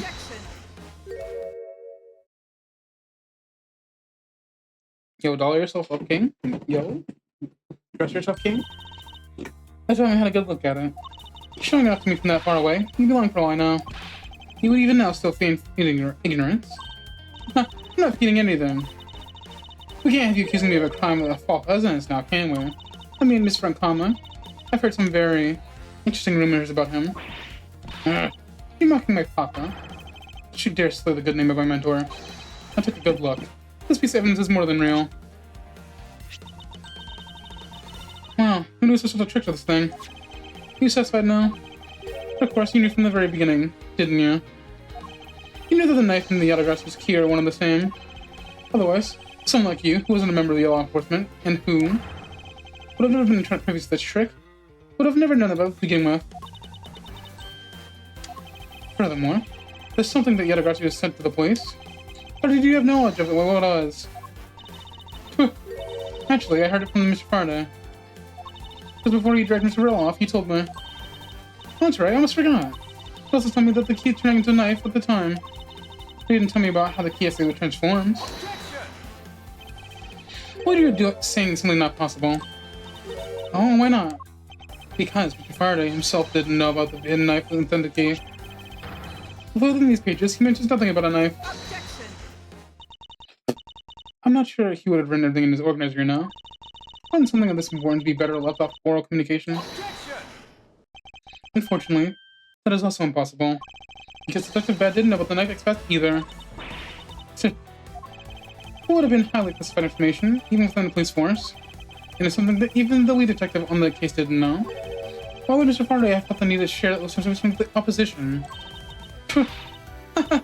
Yeah, I guess he wouldn't have that much reason to. Looks like I gave a pretty lame excuse, huh? We laugh at a time like this. I probably just realized the flaw in her logic and is asking to panic over it. That's something we need to concern ourselves with. I suppose you're right. Monsieur, I'd like to state that I also know how you know the real nature of the knife. Well, don't you put your money where your mouth is and show me. Oh, I will, and I'll wipe that smile off your face. Let them through. This is it, the moment of truth. The secret behind Yatagarasu's key. Only one person would have knowledge of it from the get-go. Who would know from the start that Yatagarasu knife can teach the knife?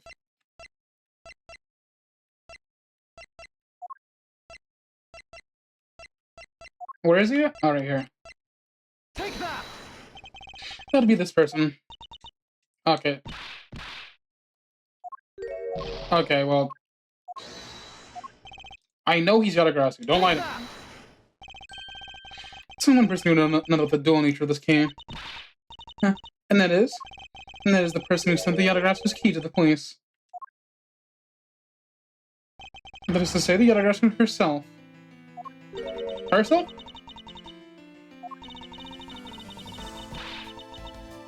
Are you saying this lawyer is the great Peach Yatagarasu? Monsieur, you used Mr. Faraday into a trap, didn't you?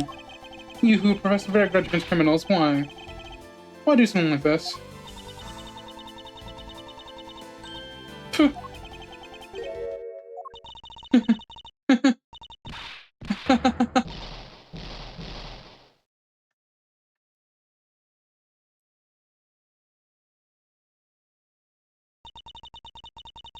Who would have thought that you,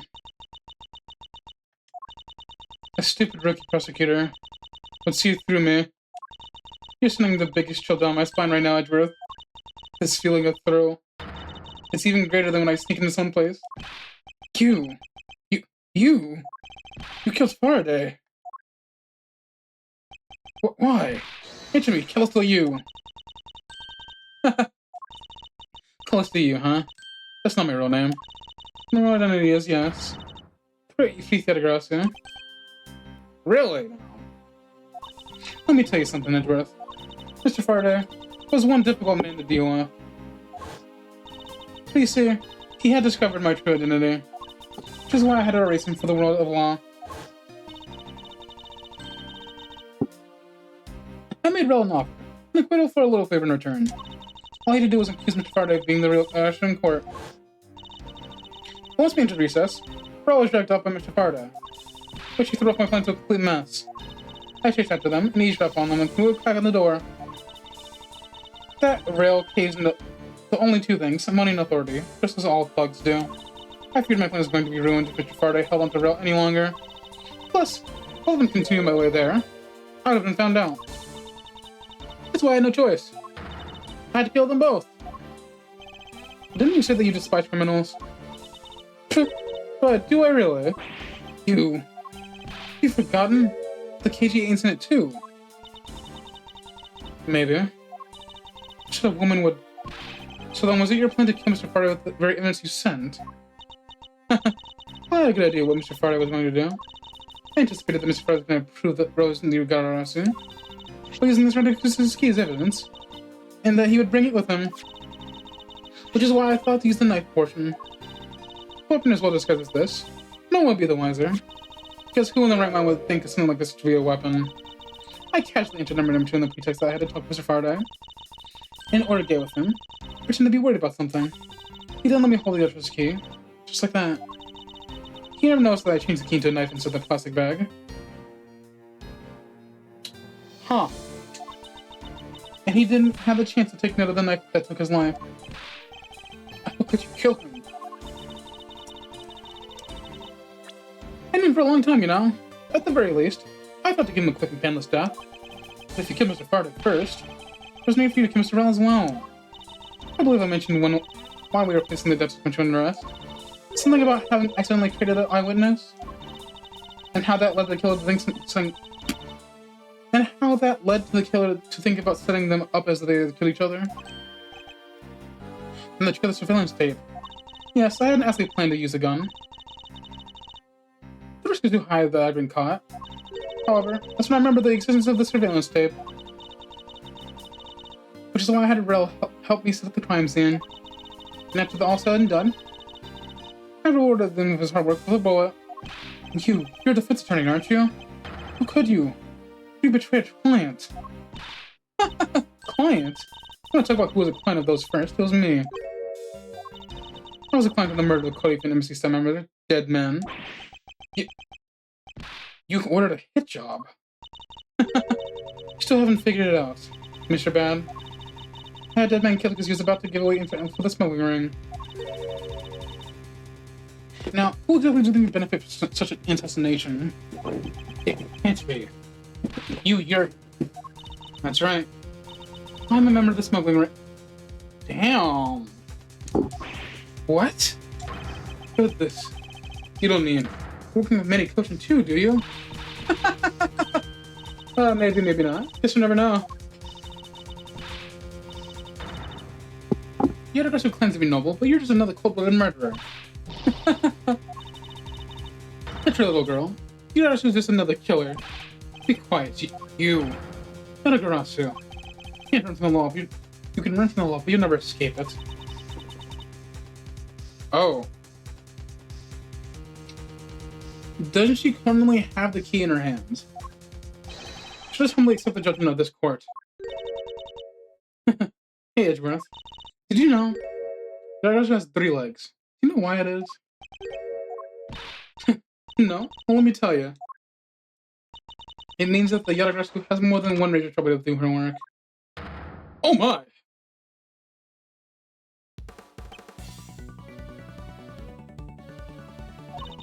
You really are too naive, Edgeworth. You even handed the Yatagarasu's key right to me without a second thought. Everything may not have gone according to plan, but I'll still gladly take it. You mean, the key was your real target? And even after I gave you such a great advice. Didn't I tell you to always keep an eye on your criminal? Well, you may regret what comes of negligence. You two, get down! Ah! My body, I can't move. Hey, mister, to your right! You!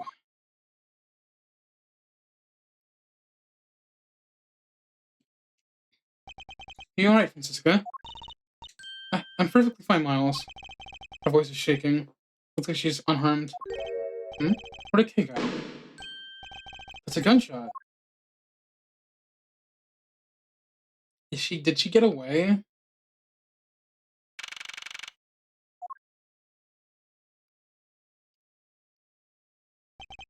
Sorry. Looks like she got away. Call the president. She have a printer upset up soon. That's bad. Are you alright? I heard a gunshot. I'm okay. Just got the hole in my jacket. Let me say it's fine, but it's quite shaken. But no important, boy. I mean, Mr. Edgeworth, Miss Von Karma. You two hurt. I'm absolutely fine. I'm also alright, thanks to Kay. Speaking of Kay, where is she? I don't know. She just sort of disappeared. I'll go look for her. Oh, and hey, it's the gumshoe. Yes, sir. It's to the bed, sir.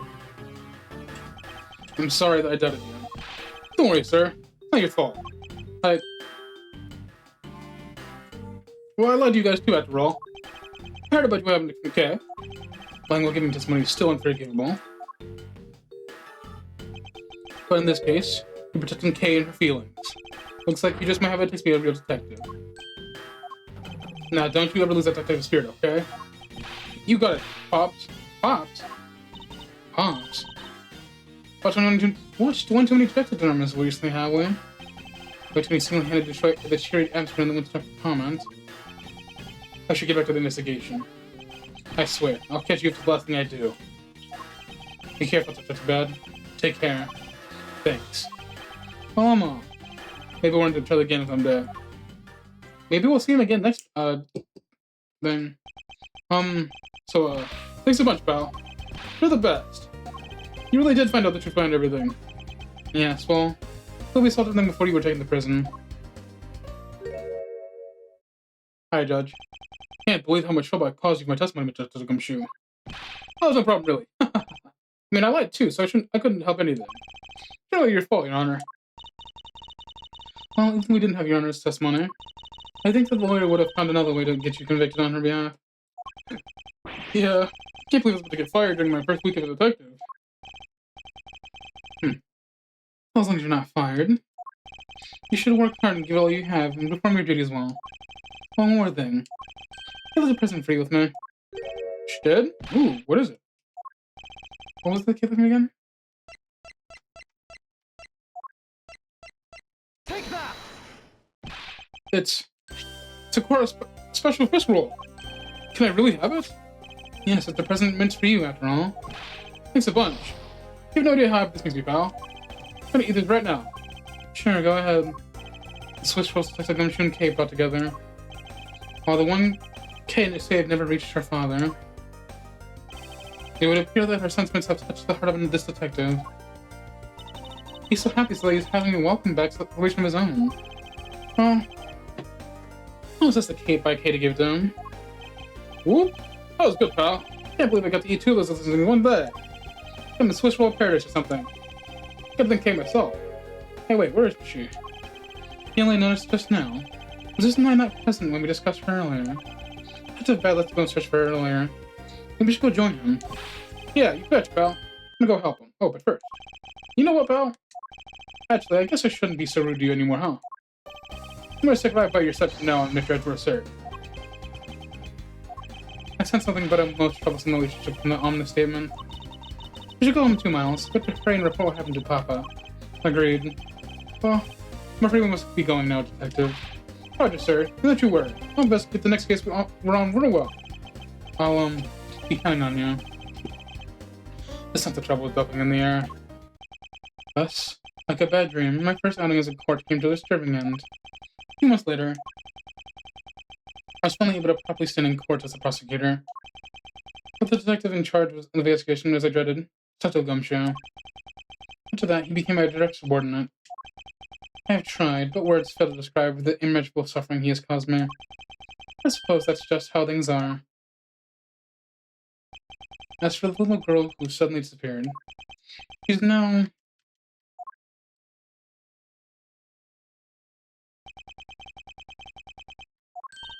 So, you remember me now? Yes, remember everything. Okay, this is right after... Wow. 7 years later, man. It's been a while. Okay, you sure grew up a lot. Of course. Thank goodness. I thought you two had totally forgotten about me. You know, I was really worried about you after all that. Where have you been all this time? Tell me I didn't know you cared. Until my father died. I took live with my mother's relatives. They lived really far away, so I wasn't really able to come back here all that much. Well, is that what happens? Well, I'm just glad you're alright. So does that make sense now? You bet it does. And you know what? I was going through my father's bookshelves recently and... Yeah, why are you Yatagarasu now? Actually, there's still a number of things that don't make sense, Kay. Huh? First of all, what did you call this with a sooner? And second of all, why are you calling yourself Yatagarasu? Yatagarasu is close to you, the woman who killed your father. No, you're wrong. The real Yatagarasu was my... So I was correct. Okay. Mr. Fardo was the Yatagarasu? Like I said, I was looking for my father's bookshelf recently, and I found a secret diary hidden in one of his books. I have no regrets in choosing the path of Yatagarasu. That was written in his diary, and that's how I know for sure. But that's impossible. What's with that look? You don't believe me? It wasn't just the expression on my face. Clearly I said it was impossible just now. Alright then, let's explain this. It's a way of disarming any security system of the user's choosing. Yep, that's a little thief. Truth be told, this is Yatagarasu's security secret. This guild was released by my father. Wow. Spread wasn't just a great prosecutor, he was a great thief, huh? Yeah, my father worked really hard to steal the truth. But he was killed. And the Yatagarasu was no more. But despite that, Yatagarasu has been spotted again recently. Someone other than you. Here, Mr. Edgeworth. Take a look at this article. The embassy again. Yatagarasu saying embassy the calling card. Yeah, maybe this person's a fake. I'm almost certain that Kelsey you ladies behind this. Because if you're a Yatagarasu would never send something like a guy like a card out. I thought he definitely did. I thought he definitely did. But the Yatagarasu did send the white card along with anything being publicized. So that's bad told me 7 years ago, if memory serves. Well, as soon as I heard the news, I got all wound up. I knew I couldn't let it go. So I searched you out. so I can attend the truth behind Yatagarasu. Because if anyone can help me find it, it's you, Mr. Edgeworth. So you're saying that I have your father's misused identities backwards? Yes. Because the real Yatagarasu is noble to the end. And I wonder about the real noble Yatagarasu. If I don't, my father will never be to rest in peace. Okay. Okay, you're so honorable. I don't care what anyone else thinks. I'll always be to assure you I'm pal. Even if you are honorable, a thief is a thief. You are planning to commit a crime. And I can't be complicit. Mr. Edgeworth, you guys are not making this easy for me. Where's my support now? Mr. Edgeworth, what I want from you is not to steal something. What I want is the arrest of that evil woman. The evil woman. I mean, close to you. I think it's too hard for me to catch her all by myself. But I thought since you were able to expose her for who she is, then maybe. Please, Mr. Edgeworth, won't you help me? Come to think of it, I do believe I owe you. Huh? Help me for what? Unless you made her escape, it was you who saved my life. Furthermore, you helped me with the investigation today. I'm not so rude to leave favors unrepaid. Can you mean? Yes. That case has been weighing down my soul ever since that fateful day. Perhaps it's time to settle things with control. If you don't intend to slow your hands in a crime, then I believe we can help you. Mr. Edgeworth, thank you. Yeah, Mr. Edgeworth, sir. Isn't this great, Kay? Yeah, it sure is, Gummy. Even though he'd completely forgotten about her until just now. What is with their chummy relationship? Brave thief Yatagarasu. After all that time, the true identity of the thief sank back into the darkness. Brian Farda, close to you. K. Farda. The phantasmagorically changing identity of the great thief Yatagarasu. And the Yatagarasu real goal. It will all come to light the day after I made that promise to Kay.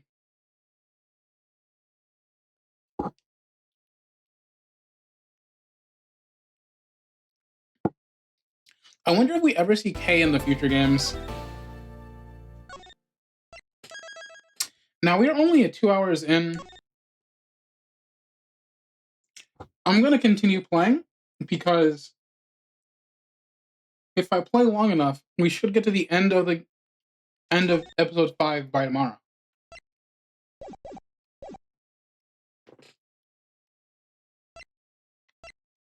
Why did I do this? Why did I do this? Interesting.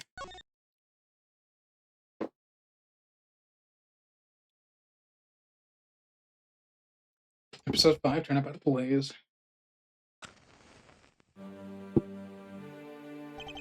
Two cards. One of the Black Raven, and one of the White Raven. Country torn in two.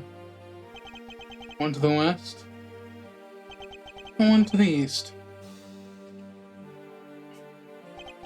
One knows which was split or made whole again. The truth will reveal itself.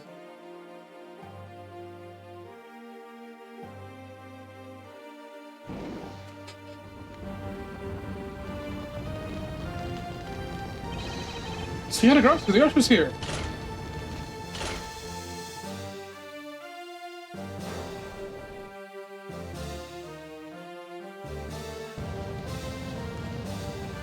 Not commit a crime, you said. You, cursed cross, you. Kay, you.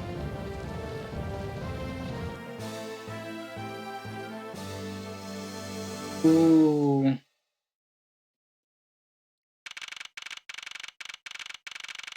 Oh boy. So nice, so much dreamlike to finally have the chance to relax and sip some tea. Mostly after all what the whirlwind of the past few days have been. On my return flight, I was dragged into a case involving an Interpol agent's murder. The next day, I was investigated a kidnapping and a murder in the Gateway Theme Park. Later that night, the detective's dead body welcomed me back to my office, along with a thief who was up to pilfer files related to the case from 10 years ago. But I managed to find myself in the middle of so many cases back to back. Well, at least I have it today. Only so that'd be a lot to spend it quietly. Mr. Edgeworth! This is big, I tell you. Hey, what's wrong with you? How's your enthusiasm? And suddenly, the phrase, the fragility of dreams, comes to mind. What are you talking about, fragile dreams? Come on, let's go. The Yatagarasu isn't going to find herself, you know. Well, few must know. It's possible that I was paid a visit last night for your fate. Say what? Fortunately for us, the thief managed to escape. But even now, we're still looking for this criminal. However, I must warn you that we're only a few hours to search so far. God damn, there was a lot of back and forth in this game. So the game starts on event 4. You go back to event 1. Then you go to event 2. And now we're on, yeah, so event 1 is you're on flight, there's a plane murder. Event 2 is you come back, there's the Gatewater Hotel incident. And then gate 3 is like you're at the car looking for the kidnapping. Then there's a huge flashback all the way to the past about remembering this person, just so you can go to right here. That is a really funny turn of events.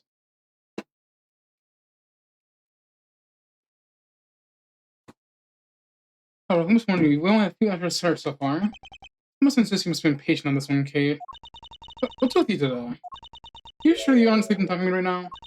Anyway, I got something much more important than I want you to say. And that is... Take a look at this.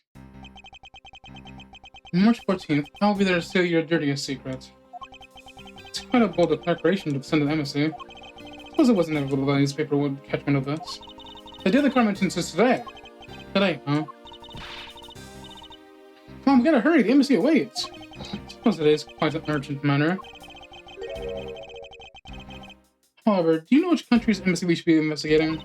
Well, it's something really special country. So I'm actually really fuzzy in the details. Hey, never mind now. Where's your energy? Why are you so lackadaisical today? I'm not, Kay. You're just too wound up. And you should get too wound up too. Because this is my favorite chance to catch that woman. You mean Miss Yano. The woman who killed Kay's father, Brian Bardet, 7 years ago.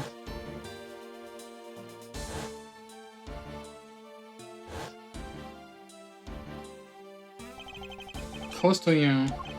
She claimed to be the great Yatagarasu, and then disappeared into the courtroom. She must be so mad that phony. Everyone knows the real Yatagarasu would never send something like a calling card. Until companies' underhanded feelings are made public. The target is always fully aware that the Yatagarasu will always pay them a visit. That's what makes the real Yatagarasu so awesome. Yatagarasu's card that's shown in the article looks to me as though it could be a genuine. See, that's the thing. Whoever this is, the person isn't the real deal, but has knowledge of the Yatagarasu. This isn't a clue of the woman's involved, then nothing is. Come on, Mr. Edgeworth, out the door you go. Wait, there are a few preparations I must make before we go. There's something interesting about this card we found last night in my office. It's a different color than the one in the article, which makes me wonder why. What's up? Any reason why you're boring a hole into the newspaper with your eyes? No, no reason at all. Very well.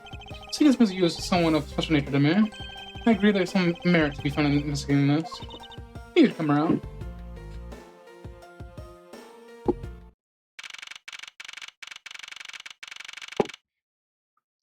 The Atrium Neutralis. By the lights of this night's glorious moon, we are ready. No background, mighty no outing, and so this is where our tale begins. Is that a child?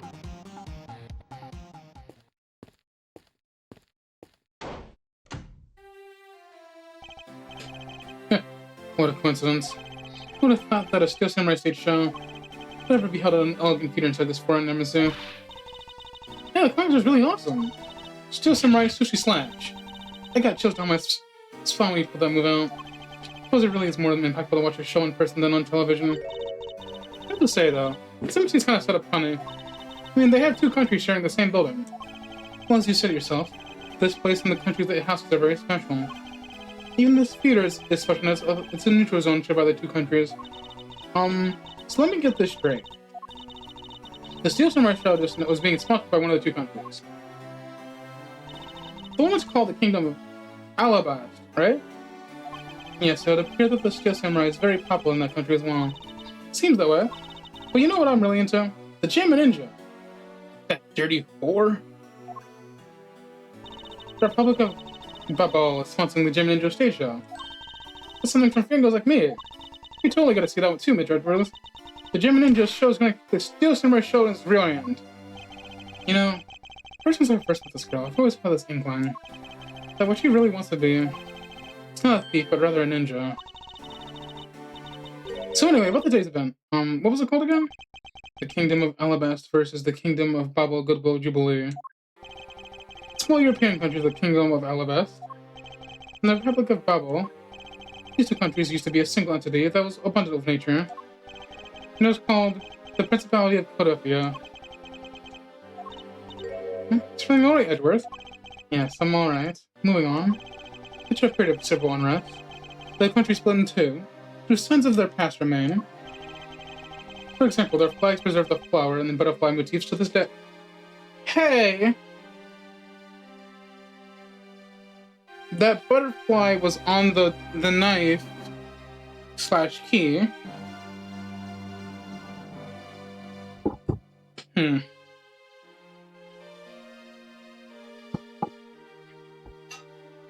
I heard the motif.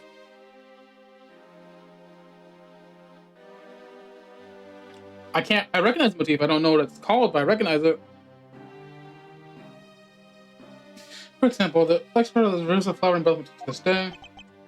Cut off, huh? The KG incident was referred to the second KG incident, in which an embassy staff member was murdered. Both of these cases relate to the Principality of Cordophia. In the 7 years that have passed, the country may have split into two. However, the Yatagarasu is still sent a calling card here. What could it all mean? Mr. Edgeworth, are you thinking about something? Oh, excuse me. What were we talking about again? If you can please stop spacing out on me. Anyway, we were talking about the Alabast versus Babel Goodwill Jubilee. The two countries had a pretty bad relationship with each other, but supposedly they've been trying really hard to make it up recently. That's why they decided to hold this event. If that's the case, then why would the verses? I suppose countries kind of own the real Prima Duck statue and National Treasure of the Boat. They're planning to have them both publicly evaluated today to see which one's the real deal. Okay, need to remind you to take care not to succumb to your thieving desires. When it comes to treasure, I can't help myself. You know that. Ugh. She better be saying that in jest. Hey, get rid of your body language, you know. You got it all wrong. Look, I'm here to do some investigating. Investigating, I tell you. I know. Although we don't know that Yatagarasu will make an appearance, I suppose we should still spend some time examining this place.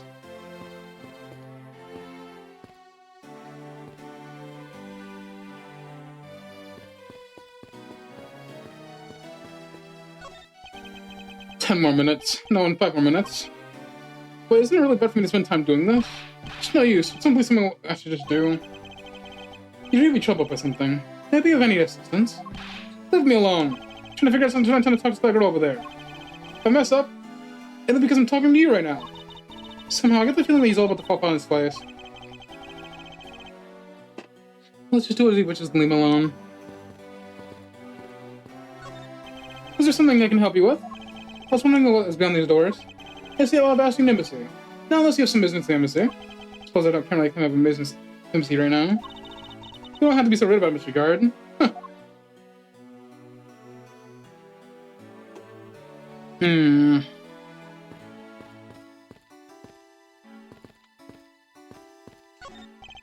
national flag of the Kingdom of Alabast is on display here.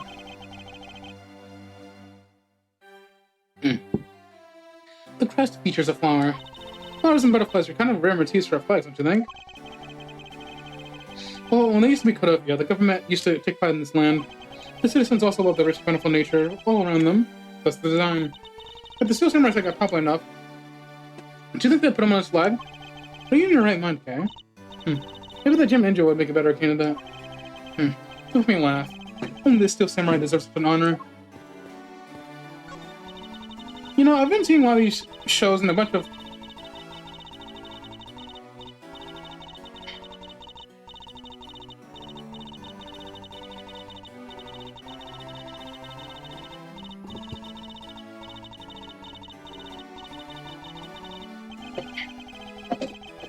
Suppose there's no interest to enter this conversation.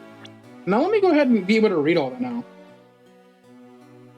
You know, I've seen a lot of these shows in a bunch of other places, but today's show, it's like they went for a complete comedy, you know? Yeah, that last move, Steel Samurai Sushi Slash, I can't but laugh. I know, right? The Pink Princess's movements were really stiff. In the middle of a show, I could have sworn I heard her hip crack. Oh, I know, I totally felt that too. The Pink Princess has a bad hip? Seriously? Sure what they're thinking, you know?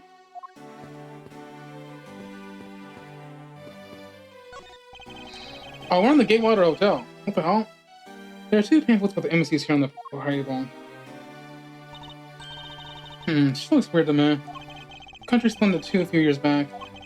And the share of the building and its grounds 50-50 ever since. Oh? Guess they don't have the money to build some separate ones, right? I should think that it's not the reason why I came. Suppose I could just help myself one of these. So the hot dog. Ah. Hey, look! It's the Steel Samurai. He's got a son, the Iron Infant, with him.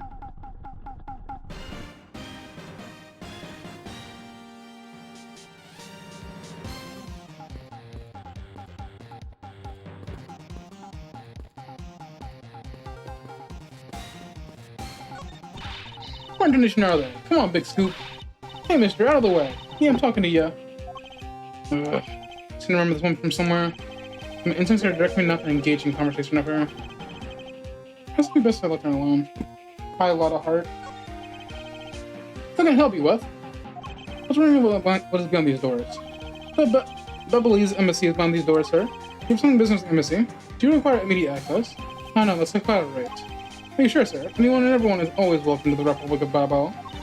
Oh then, since we're here, embassy is in some sort of theme park, just a buzzkill. They got Global Studios on this too? Gatewater Tell Global Studios? These flowers were sent by the Global Studios. Global Studios? That's where they filmed the Steel Samurai television show. They've been producing a hit recently, so the studio's being remodeled. Oh, I read about them on papers the other day. The mascot of theirs is also getting a facelift too, right? What's his name? You mean Mrs. Monkey? Yeah, I thought it was something like that. You really have a great memory. Never understood my powers of recollection.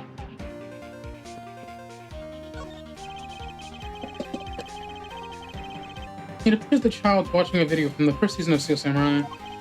Go, keep on fighting until your last breath. Go, my hero is the Steel Samurai. William's running and singing the same song, I see. Let the child watch in peace. It's a flat panel, it's too thick, and a row of Steel Samurai videos on this table.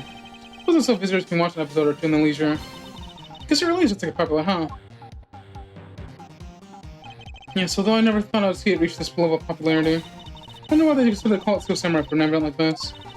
It's like they intended to cut the two countries apart with samurais. It's like they intended to cut the two countries apart with the Steel Samurai sword instead.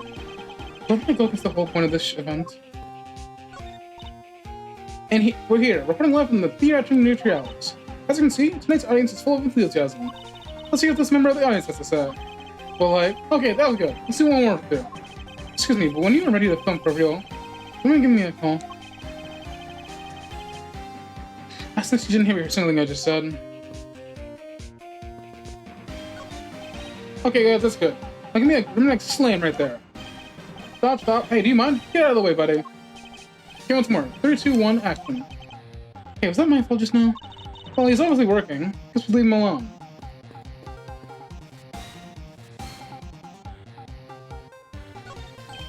This is the perfect angle. Go my image. Travel across the wave world and every tea set around the globe. A more honest approach to upgrading TV might just serve your missions later. Okay, so this is the same. So no one cares that he's here. May I speak up here a second? It's the Steel Samurai.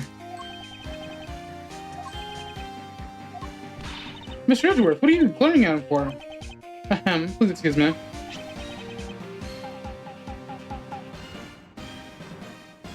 To Mr. Edgeworth, Steel Samurai Daddy, wanted man of Neo Tokyo. He's turning something down for you. To Edgeworth from Steel Samurai Daddy. Married man of Neo Old Tokyo. Oh, an autograph. Pretty cool, you got one, huh, Mr. Edgeworth?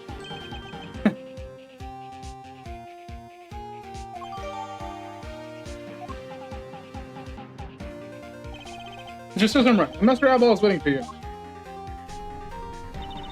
Now the Steel Samurai will proceed to enter the Kingdom of Alabasta to shake the hand of the ambassador. The Steel Samurai isn't only here for the two countries tonight, but rather can be thought of as a goodwill emissary from their own country as well. There he goes. Off to spread goodwill to the world. He really does seem like a goodwill ambassador, doesn't he? Okay, we're shooting for the next segment now. Good camera. In just a few seconds, the Gem Ninja stage is about to begin. After the show, the Gem Ninja will enter the Republic of Babel. He's set to meet with the ambassador of Babel at the time. Ah! The Gem Ninja shows what to start. We gotta get back to our seats. Regularly. I don't have much of an interest in ninjas. Well, this show will change your mind. Come on, we have to hurry. Bye, they brought us back. If you miss even a second of the Gem Ninja's awesome playing, I'll never forgive you. Yeah. Suppose you're not giving me a fair choice here, are you, Kai?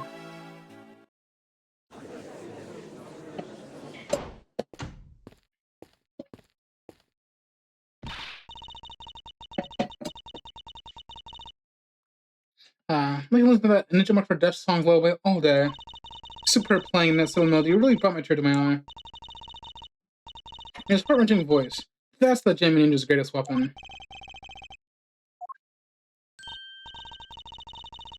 Oh, those pieces of Gem Ninja brochures over there. I gotta have them. I especially want the hairstyles they're selling exclusive at these shows. They're exactly like the ones that heroine Princess Mizulo wears in her hair. Anyway, hold it right there, Mr. Edgeworth. Yes? You're thinking of going home, aren't you? Well, it doesn't seem likely the artist will be making an appearance tonight. Most likely, it was simply a prank. No way, I just know the artist for a show. I thought you said the artist doesn't send calling cards. Yeah, I did, but... I figured from the very beginning this would wind up being a wild goose chase. That card she sent was a genuine fake calling card. A genuine fake? Well, how can I word this? Yatagarasu's mark on that calling card is exactly the same as my mark. Get it now? We've got a problem!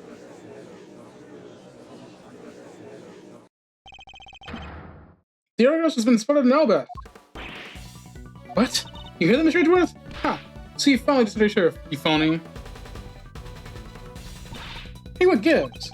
I'm sorry, but I wouldn't need to search you before you may enter. What the? Hey! The Steel Samurai wants to truthfully off that one. If you don't hurry up and let me through, my phone's gonna escape.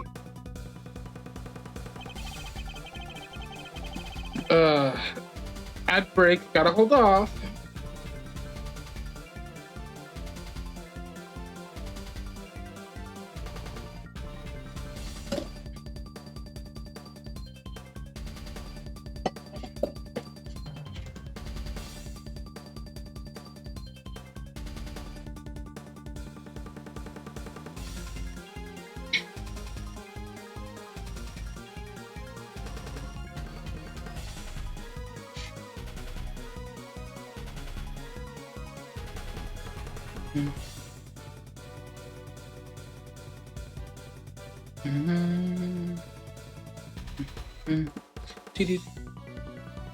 Sharing that song for the full? That's kind of crazy.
50 seconds? Okay, cool. Okay.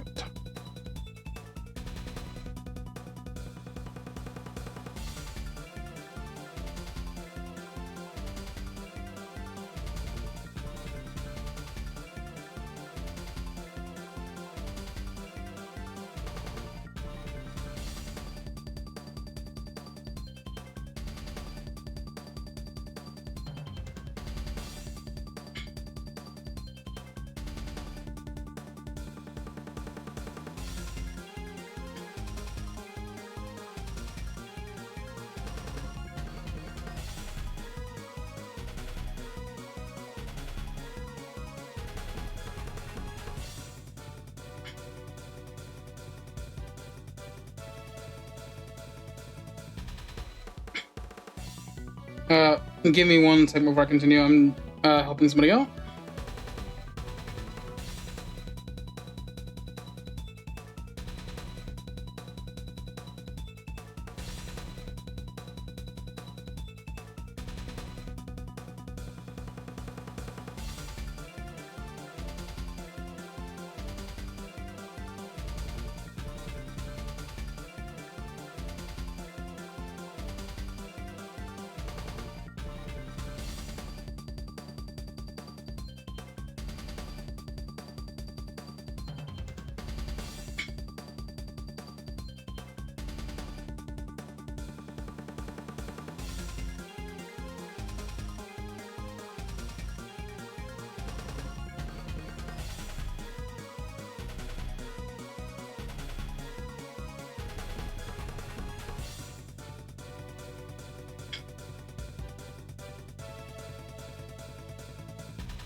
Alright, I finished what I was doing. Sorry for the delay. Okay, a country's embassy is considered to be part of the country itself. If you don't go through the proper procedures into the country, Mr. Edgeworth, I'm gonna enter the vault and climb over the wall Albeth. Hold it! You would tell the prosecutor straight out that you intend to leave and enter another. Okay, you listening to me? Okay, pardon, I'm coming through. Yes, and welcome. Someone stop for anyone.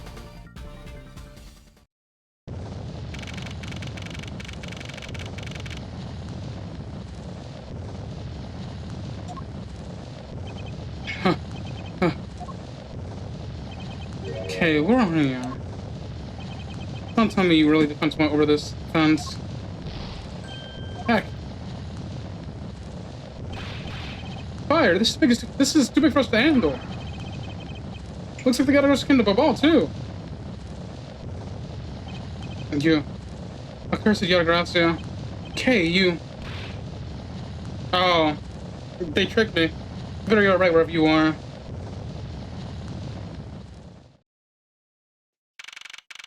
Oh my gosh.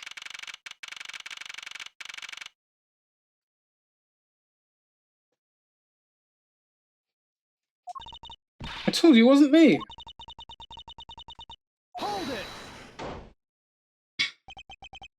it! Okay, you alright? Do I look right to you? Now can you do something about this woman? Mr. Edgeworth. Oh, Gumshoe. What's the meaning of this? Well, sir, some of this. Oh my god, it's this. The key! It wasn't me. He was already dead when I ran in here. How many years did I fake Yatagarasu? Look, I only came in here because I saw a suspicious person on the open air stage. A suspicious person? A long black coat and a hood over his head?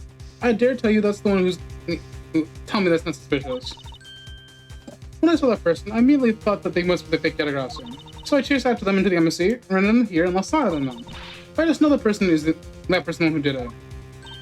Who do you used to work that over? There's no reason for you to be this loud. Correct me if I'm wrong, but you were Agent Lane's secretary. Sheena, I believe your name is correct. And if you are making an arrest, I assume you have evidence that K is the one who committed the crime. Is that also correct? You refuse to answer. You don't need to answer. You are merely a prosecutor in this country, meaning you have no investigative authority. Hey, pal. Just what the heck does what you said I say mean? What happened here? It's under Mr. Edgeworth's jurisdiction. Yeah. Seeing as how this building is sitting on our soil, we can investigate whatever we like. Fortunately, Detective, embassies are a different matter. Huh? This office is considered to be part of the Republic of Bubble, which means anything that happens in here defaults to the Bubbly's government and Bubbly's law, giving them exclusive extraterrestrial rights. Extraterrestrial rights? Sir, do you really believe that stuff is out there? Basically, our country's laws do not apply to the embassy in the country. So it was agreed to by our respective governments. Our authority to investigate is effectively nullified the second we enter this place. Because we can do nothing in this situation. No way, sir. Please leave this matter in the hands and go home. Mr. Edgeworth. Hey, you're not Mr. Edgeworth. In that case, allow me to turn into investigation. Miss Von Karma.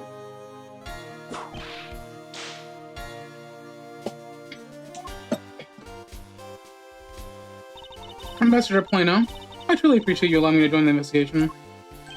Actually, nothing. Manny was my secretariat, so of course I want to help you as much as I can. In fact, it's a blessing the Interpol agents were able to make it so quickly. Francisco? Oh well. I never imagined I'd meet you here of all places. This is an embassy, meaning you have no authority to conduct. Hold it! Already? What is it? Ambassador Plano. And you are? I am Miles Edgeworth, public prosecutor. I ask that you please allow me to investigate this case as Miss Von Karma's assistant. Assistant? Miles, what the heck do you think you're... Please, I implore you, Ambassador Plano. Very well. I'll be counting on the two of you, Miss Von Karma and Mr. Edgeworth. What do you mean by you being Miss Von Karma's assistant? I don't exactly have a choice, do I, Detective? If I don't become Francisco's assistant, I can't participate in this investigation. There you go again, running at the mouth with that aloof expression of your face. Francisca, please. I don't know what you're planning quite yet. But at the least I do know one thing. You are now my subordinate. Just remember that my work is always ready to wake you should you have a brain lapse. Of course. I'll keep that in mind. You are done playing games. Right, let's begin the investigation. By the way, Detective, I suppose it's a bit late to be asking, but why are you here? Well, better late than never, I guess, sir. I was placed on guard duty for the Babylese embassy today. And why is our police guard guarding an embassy? Well, on account of the card they got from the Yatagarasu, they called us up and asked for help, sir. Oh, because we've been searching for the Yatagarasu for these past 7 years. It's more or less mutually beneficial agreement, if you ask me. Except for how mutual only unbeneficial this is all turned to be, I suppose. Like you failed to go... It looks like you failed to competently perform your guard duty again. That's a weird one. I've never said that before. Back. Look forward to your next salary negotiation. Although, it's out of my hands. But sir, if it gets it anymore, I won't be able to buy you instant noodles anymore.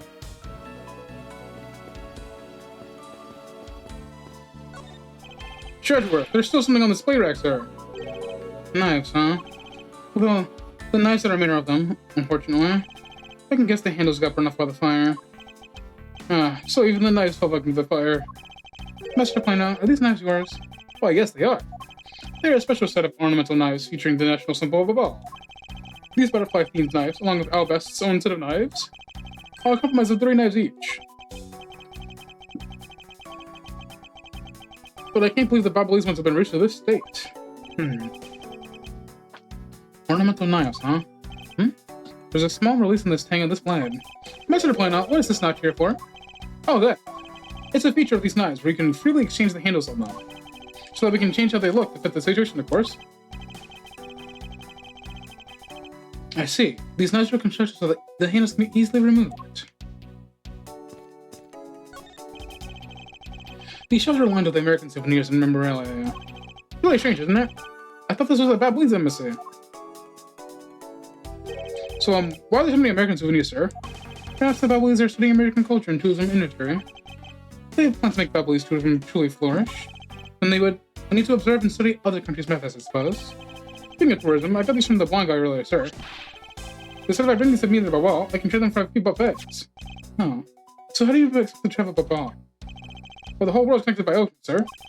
For an all-you-can-eat buffet, I'll swim all the way to Babal if I have to. Can a simple coupons really mold these with such fantastic things? Looks like this was once a magnificent grandfather clock, but is evolving to the fire. Mr. Edgeworth, is it okay to talk about the clocks in my house, sir? But unlike to the case, I hope that you will refrain from sharing, but... Well, there's one clock. It's quite not effective. That I made myself, but the timer on it manages to auto...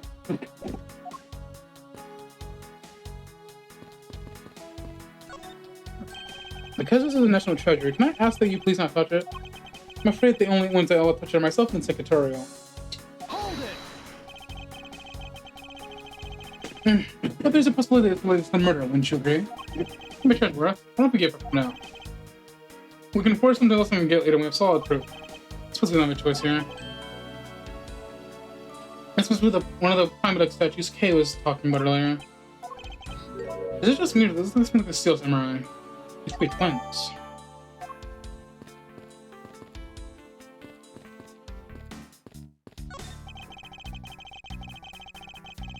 Sorry, but Interpol is still conducting an investigation beyond this point. I must have warned them, Miss Von Karma. Is there some reason that why me deny access?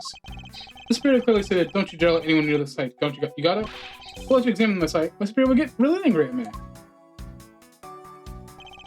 You, Mr. Edgeworth, you're really bad for the guy. Why don't we do as he says? Yeah, suppose we might as well. Some fireplace. You know, it really gives you this place a mention like quality, don't you think, sir? Ooh, these are a staple in every Babalese house. I bet Santa Claus pays him a visit, too. Just how old are you again, Mr. Detective? So our victim was the secretary of this embassy, I take it? Manny Cochin. I heard he was an admirable person. Very admirable. The cause of death is a stab to the base of his neck. He was lancing watching his back. We were fortunate that the fire missed our victim's body for the most part. If the fire had burned a bit longer, he would have made us identify him a hassle.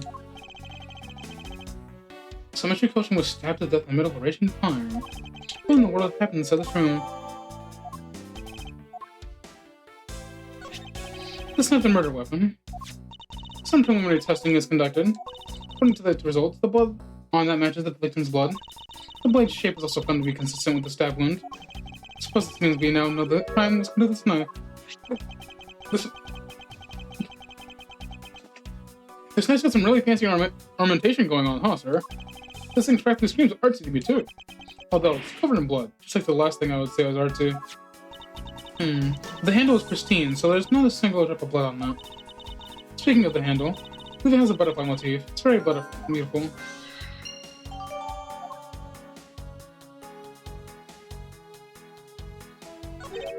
There's be something in his pocket. It's key, can't be. Isn't this the Yatagarasu's key that was stolen 7 years ago? What? But that's... Huh? 7 years... Oh! You mean that case where I was framed, sir? Yes, it's the piece of evidence that stole the life of Kay's father 7 years ago. Which was then stolen by Plus you. What? Mr. Fardo was killed with this key, sir. I thought I was killed with a knife.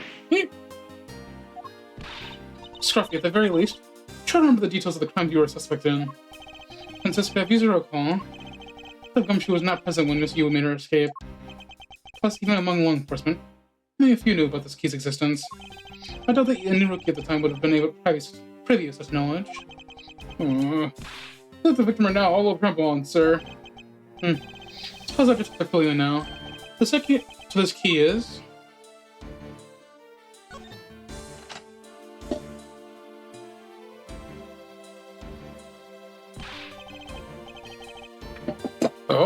That's amazing, sir. It's like some kind of magic trick.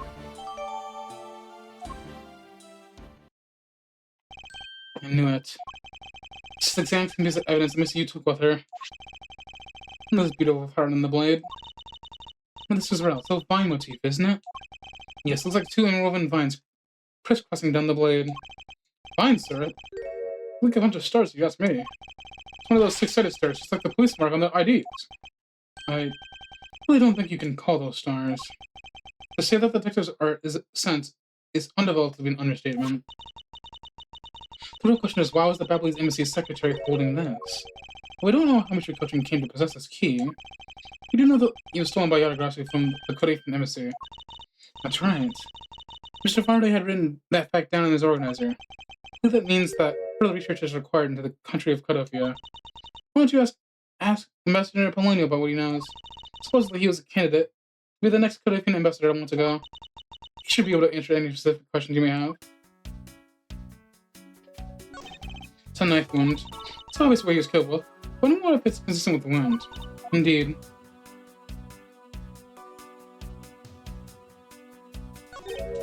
This man, where do I know him from?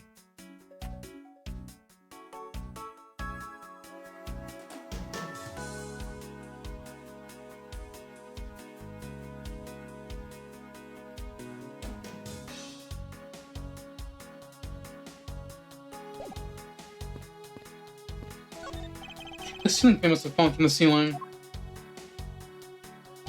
Ceiling fan? What does one of those do? Exactly what it sounds like it does. It's a fan that's installed on the ceiling. Got one of those in my room? I better go dizzy from staring at it as I slept. The detective shoe, in the real world, we close our eyes when we sleep.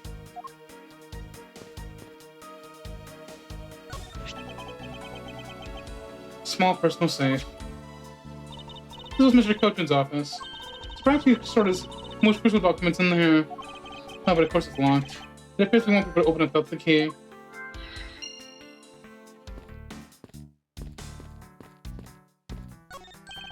Hey, it's another butterfly! I believe it's the symbol of the Republic of Babal. Drawing this big on the wall of the embassy definitely conveys a sense of overwhelming patriotism. I've got the patriotism too, sir. The reason I became a cop in the first place was to go on to protect our country. You may want to, detective. However, I'm good to see the fruits of your desire. You be so blood about it, sir. Okay, you're right. You believe me, don't you, Edgeworth? You don't think I did it, right? Yes, of course I don't. I promise to prove that it wasn't you. Snapchat chat. You can investigate all you like, but it's only a matter of time before we take her in. Be wise if you give up before I can. No, I don't think so. Kay isn't lying, and my investigation will prove that to be true. Go ahead and try then if you're that confident. Can't allow this to continue this way. I must prove the incident's close case.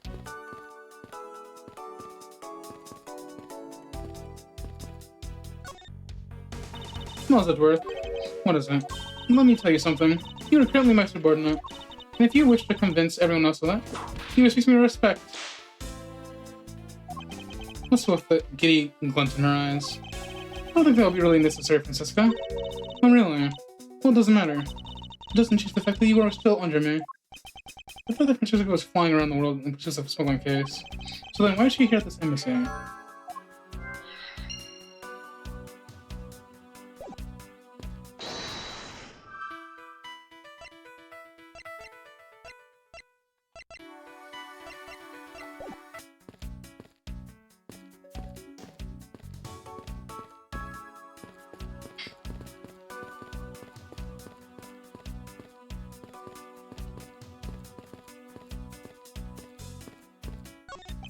These are still some burnt objects scattered on the floor.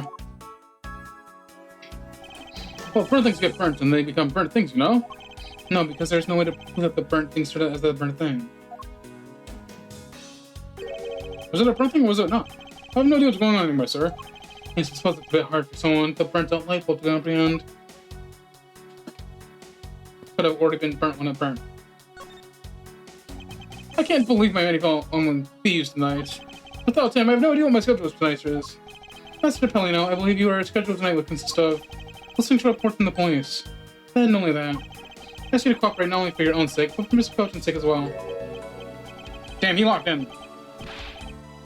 You're a rather strong man, aren't you? How fascinating. Yeah, I know it isn't much, but I'd like you to have these. I'm sorry, but it'll be against my principle to accept a bribe. Oh, no. These are simply coupons we distribute to the promo of all. Remember, we offer a large number of discounts and offers when you visit Lovely Babal. No, I remember. The Republic of Babal is known for its feverish tourism industry. I was wondering if you might tell me about the deceased Mini-Cochin. He was my secretary in the University Secretariat, in charge of running the whole place. He was an admirable man. His death is a great loss to our country. He was in charge of everything: accounting, printing, and taking care of our national treasures. I'm sorry, did you say printing? Our country's primary source of revenue is our tourism industry. Someone ordered for us to print industry pamphlets, flyers, coupons, etc. We have a printing press here in our embassy. I see. Please excuse my forwardness, however. I feel I should mention that I have a distinct impression that I've met him before. Oh, yes. Since you are of the legal profession, I suppose you might have. After all, Manny was involved with a KG incident. The KG incident? The defendant who was innocent in that case was Manny. So your Mr. Cochin is the same man as the one in the case. It's been 10 years. Manny recovered personally from that case, and dove enthusiastically into his job. He was the one who planned this event, and was the one who oversees this embassy's renovations. It really is a shame. He has such a bright future ahead of him.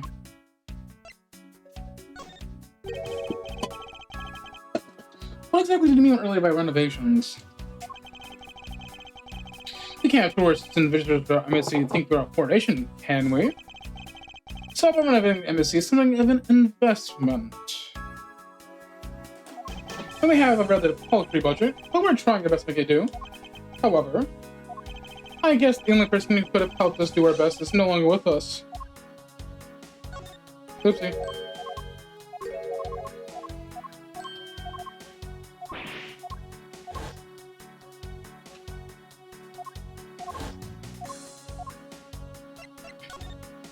Ambassador Pelina, I was wondering if I'm asking about Codopia.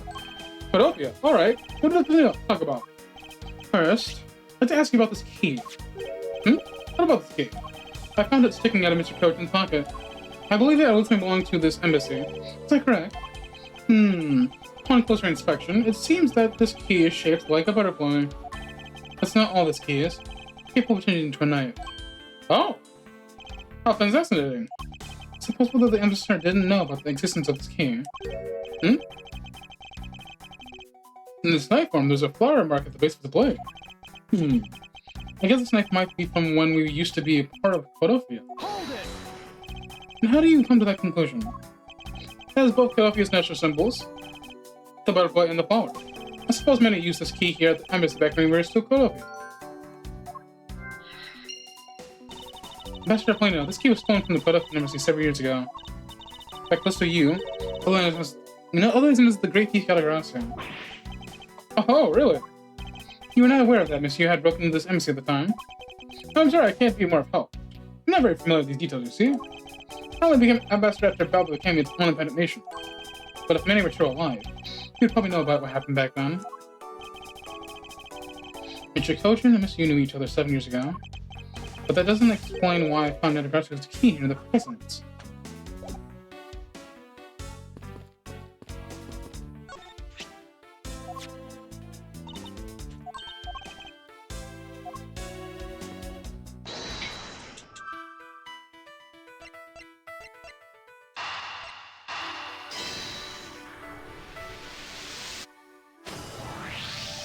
We know for a fact that Yatagarasu's key is used as this embassy. Furthermore, we found it in the victim's just in Cochin's pocket, which leads me to think that perhaps that's the key to this personal safe in this office. Good thinking, sir. Let's go try it out. Here's how it's correct. The key that was left us in the victim's pocket. It literally turned out to be the key that next speaks the truth. What do we have here? Hey, there's something inside. Do you think the Yatagarasu made it off everything, sir? No, detective. I believe all we need is a closer look. What is this here? Looks like the clipped corner of a piece of paper, sir. No, I don't think it's ripped. It seems more like the segment in the safe. Hey, you're right. It won't budge an inch even when I tug it. But I don't think I've ever seen paper stuck on the inside of a safe before. Hold it! Detective, I think you have it backwards. It's not the paper that's strange. It's the safe. What do you mean? What I mean is that the secret to the safe is that it has 2 compartments. Even just eyeballing it, you can see that the inside is a bit too shallow. Furthermore, with the unnatural way its paper is stuck at the back of the safe, I said there's an extra bit of space behind the back wall of the safe. In other words, the safe has a second compartment. What? I suppose that you're correct in inserting the papers in an unnatural manner. However, Lucy is correct and there is a second compartment. Let me go about opening the door to that then. As you can see, there is no other locking tool in sight. Actually, there's one more spot of interest to me in this safe. Oh? Yes, and I believe that the spot is the key holder mystery lock. The safeness locks. Alright, since you're so sure of yourself, show me how you deduce your answer. There's a hole here, sir. Who's you always shoot for a latch ball? It's funny shoot for a latch ball, huh? It's kind of shaped kind of like a star, don't you think, sir? Detective, I'd only call that a star. What's the reason for this hole? Am I overthinking this? No, I don't think so. Put the gumshoe. Can you please be quiet for a second? You're frightening me.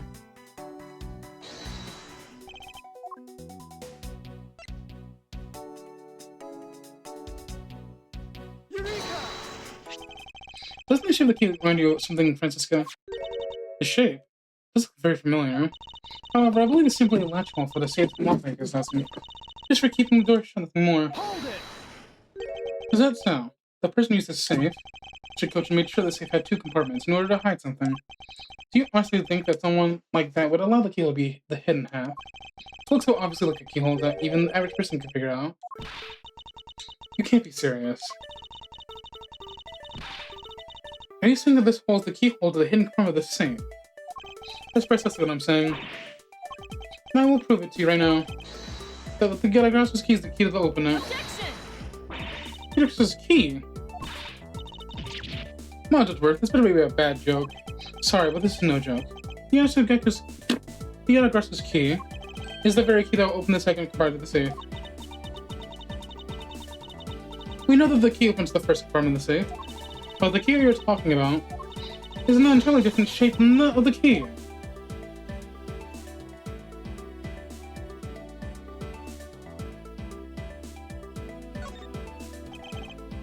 We discovered this trick 7 years ago, and with it, we were able to corner Miss Young. But who would have thought after I'll see this key again after all this time? Let's go over this again, shall we? Yatagara's key was originally made to open Mr. Martin's safe in the Canadian embassy. Confirm that back by opening the safe with. Now let's take a look at the back end of this key. Looking at the knife portion head on, what do you see? What are you talking? Huh? It appears you kind of understand what I'm talking about.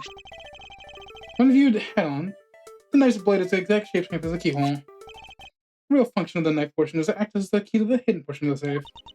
But that's preposterous. Because it looks like the knife and was used to like one to kill Mr. Party 7 years ago. We fell under the misconception that it was always meant to be a knife.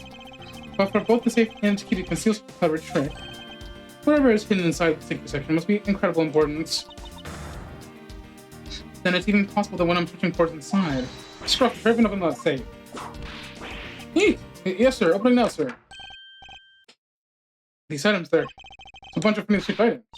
Just move.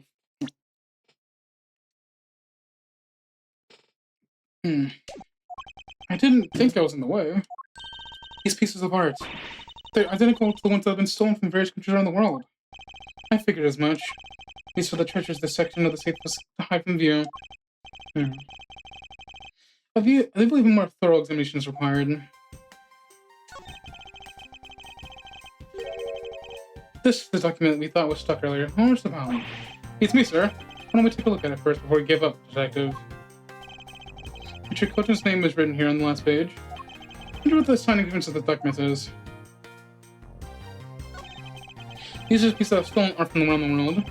How much don't work? Especially this one. Eek! Scruffy, don't touch those valuable pieces of art with your filthy hands.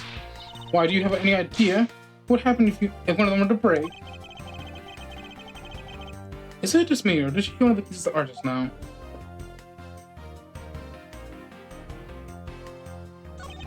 To build this sort of trick in one safe is really something.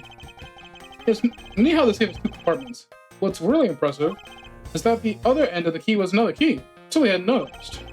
wonder Mr. Clinton was paranoid if he had secrets that great of value. Speaking of paranoid, I sharpened both ends of my pencil. But then when I went to write something, I got paranoid and stab myself. Please refrain from dispensing your special brand of only stories while on duty. Yes, sir. Here's we found the key that the Yatagarasu, no, Miss Yu stole 7 years ago. Since he was working from the embassy, maybe she came back to return it. I don't think she's the type of to kind of do something, detective. Okay, then what do you think, sir? Close to you. For what reason did she steal the key? Because she was a part of the smuggling ring, so...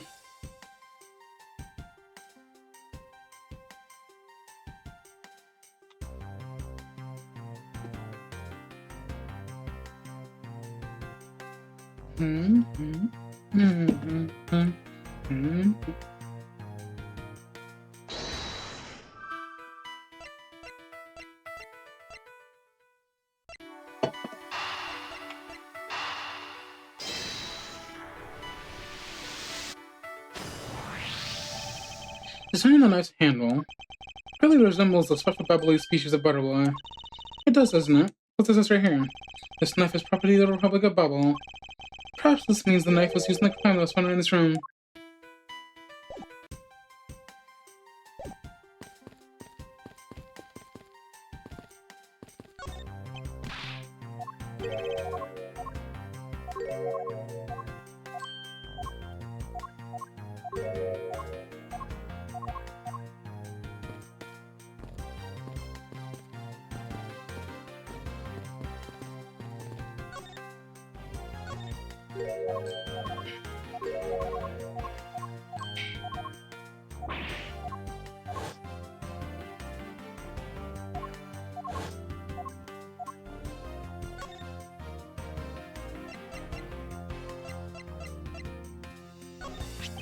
This is your resemblance of the hero, the Steel Samurai, don't you think?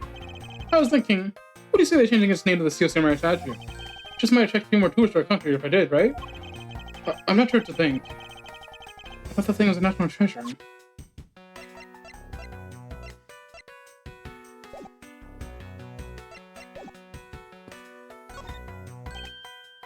Because, okay. Hold it! But there's a possibility it's related to the murder degree.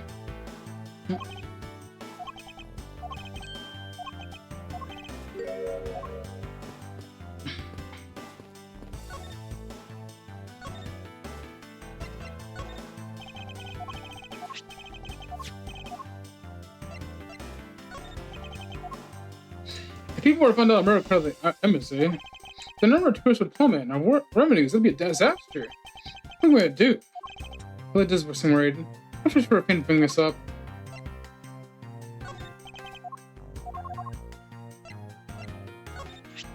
Oh, isn't this about our great embassy? How do you like our pamphlets? Feeling different about them, to be honest. I'm just using this evidence. Oh, that's too bad. In that case, I guess we'll just try harder to make some more charming ones. Should have flash of inspiration. You should make all the pamphlets on the coupon books. His expectations of what a coupon can do is just hyperinflated. Oh, is that a prosecutor's badge? It's a very cool design. I know. We should start selling items like this as souvenirs in mobile. People will actually go nuts over them. Please don't compare a proud symbol of my profession to a cheap souvenir.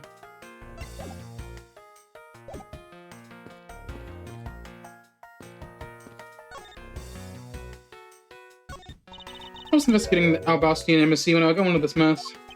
Ah, that's right. The Yatagarasu was due to appear in the embassy as well. Yes, the difference is we didn't have a fire over there. Although there was an incident at the Albastian embassy as well. But I left Agent Ling in charge of that case and came over to the Babbly's embassy. So Agent Ling is here as well, huh? I see you've met. While he's in the Albastian embassy, acts as a bodyguard for Ambassador Alba. However, he seems to have a different reason for being here. So the suspect of the murder that occurred in this office is a little girl, I see. She perhaps trying to be the Yatagarasu. Kay will never harm herself, sir. Kay.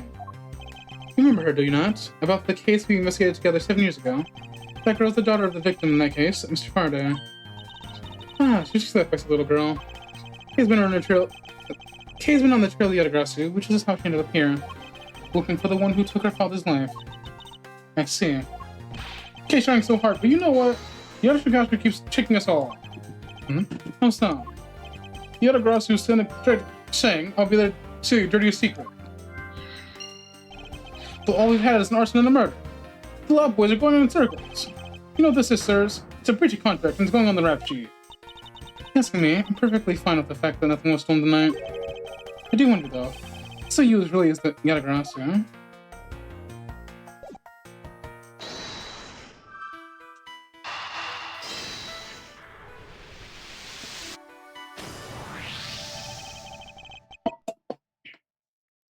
Still your dirtiest secret.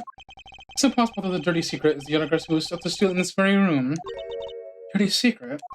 Francisco, you're in pursuit of some dirty, underhanded dealings yourself, are you not? Something tells me that this is no coincidence. In that case, then, the person I'm looking for is here in this Babylonian embassy, huh? And the head of the smuggling operation.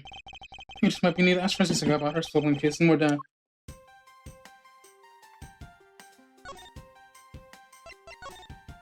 Francisco, when we last talked, you said that you were on the trail of a smuggling ring.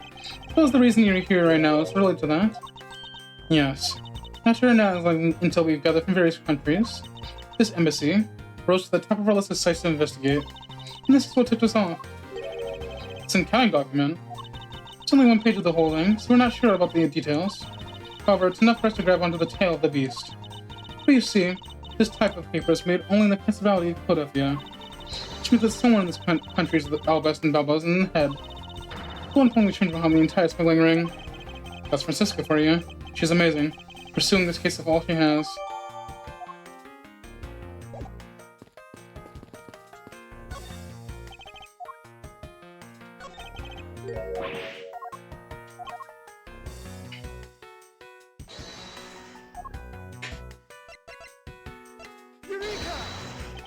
Take a look at these documents, Francisca. Says that there are 30 pages total, yet only 2 here. Correct. And if you take a look at the smuggling activity documented in your possession, tell me, is it not possible that your page was taken from this set of 3? Well, it certainly looks that way.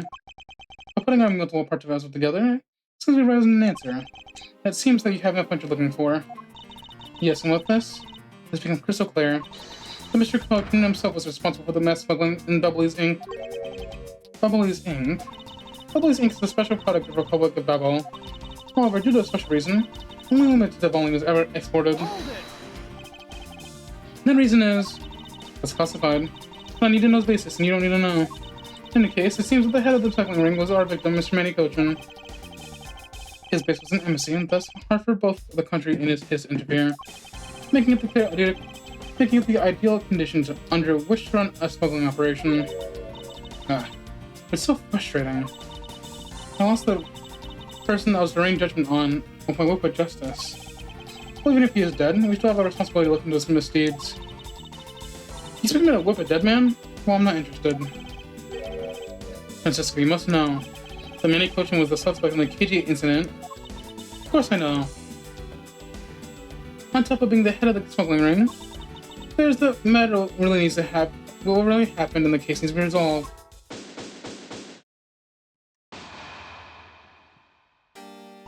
Are you done investigating? You realize now, then? This girl is the only one it could be. Now come on, quietly, Yatagarasu. K. Faraday. You were under arrest for the murder of Manny Cochin. Mr. Edgeworth, please, you have to believe me, I didn't do it. I chased the fake Yatagarasu here, and he was already... He's right to remain silent. Anything you say can be will use against you. I'd like to help you reduce the number of mistaken arrests the Interpol makes. What is that supposed to mean? I believe I told you that K. Faraday is not the culprit of this crime. Very well, I suppose I have no choice. I'll show you just how foolish your claims are. Even your police confirmed that Yatagarasu infiltrated the Babylonese embassy tonight. He does some confusion caused by the fire. The Yatagarasu snuck in this embassy. Furthermore, the girl claims to be Yatagarasu. And she most importantly, other than her, there was no other one else in the body. The reason for suspecting K is because you think she's Yatagarasu. Exactly.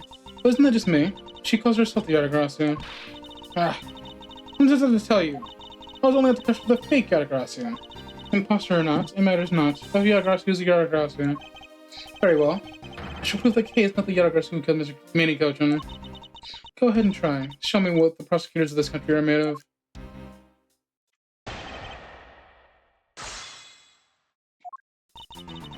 Hold it!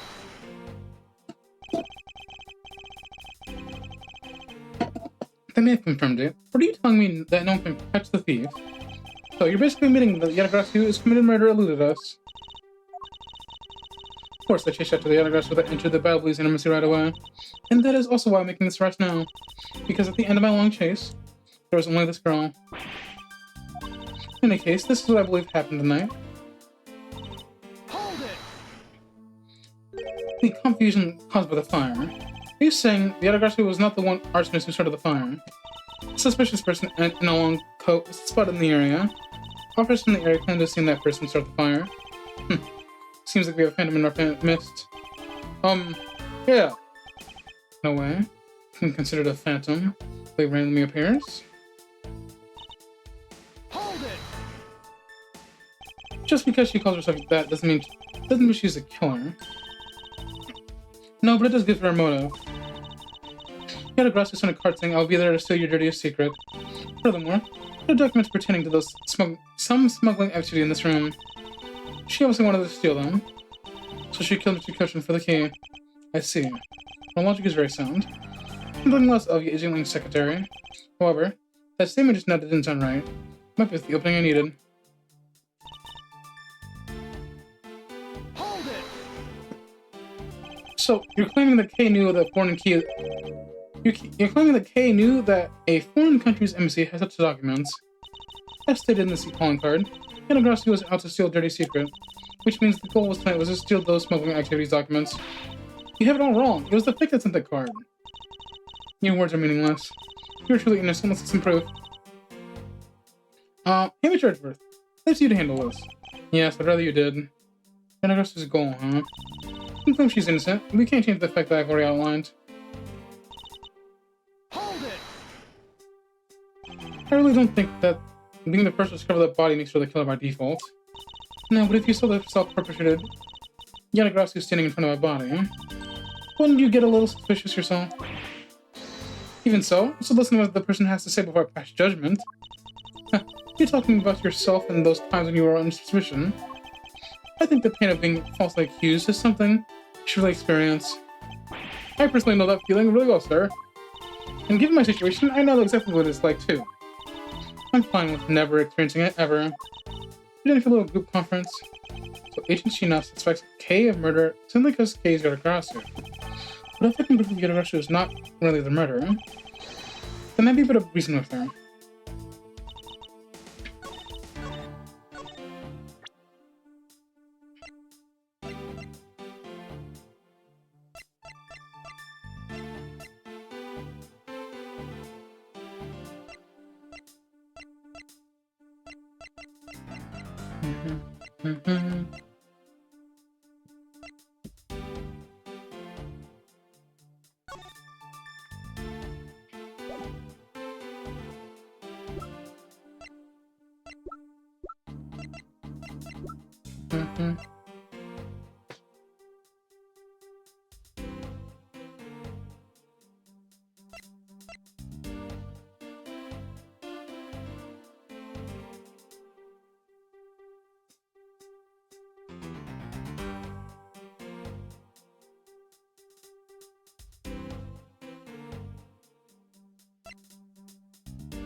So 7 years race and with my days. Najee kill is always a harsh man bear. Like guns, woman, you're supposed to kind of things blood on it. Trying to sir manage to handle somehow. Still detail on this handle. Pure the handle and that's removable. Change when I feel like it.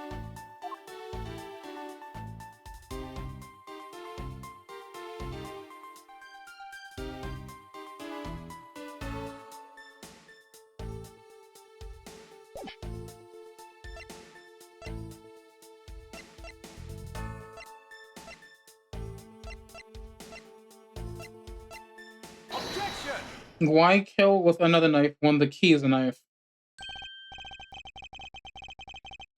Agent Shina, I graduate from you, but there's a flaw in your logic. Oh? Even if you claim that she is a killer in the Yatagarasu, I'm certain that securing the smuggling documents is not the motive behind the murder. The key to the safe in this room was found in Michiko's body. Furthermore, Yatagarasu would not be so stupid as leave out the documents. Based on the fact that the documents were still in the safe when they looked, it's obvious that the killer's target was not the safe at all. And perhaps she didn't know that Michiko had the key on him. Objection! If that's the case, then why would she have the need to kill him? Because I can think of no reason for her to kill him. She did not know that fact. Need reason. All this implies are conjecturing it after the fact. It's entirely possible she accidentally killed him when she was sneaking in. Perhaps she didn't notice this second compartment before turning the key. This fact remains. Michiko was stabbed to death. Objection! But you have no definitive proof that it was Kay who committed the act. Actually, I do. I saw her holding the knife she was the victim with my own eyes. What?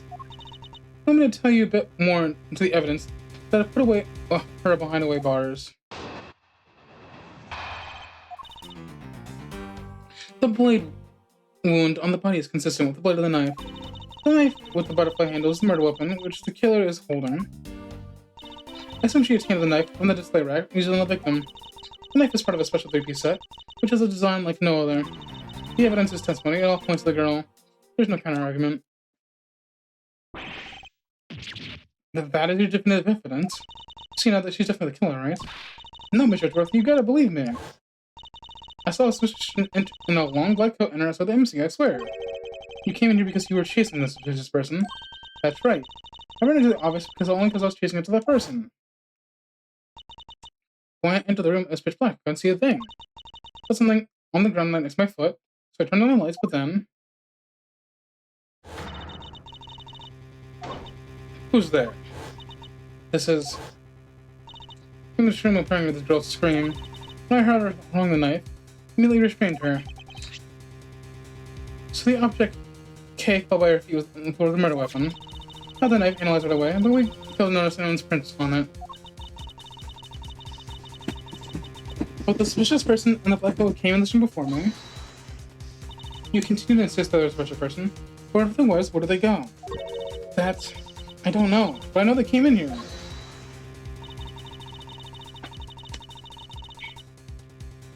People just get people arrested for nothing. That sounds like the desperate excuse of access for the killer, not a trustworthy testimony. You understand, don't you? We can't trust this girl's words, Mr. Edgeworth. Even if case words are the truth, I must show that they are with some solid evidence. Mr. Edgeworth, I really didn't. Okay, don't worry. If you didn't do it, then there must be an exact way for me to prove that. Still not giving up, I see. In that case, try to counter my argument if you can. Don't worry, I can and I will.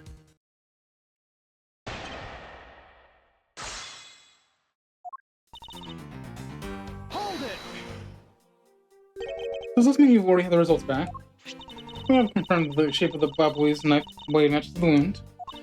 Please don't confuse the efficiency of Interpol's forensic schemes with your own. Objection!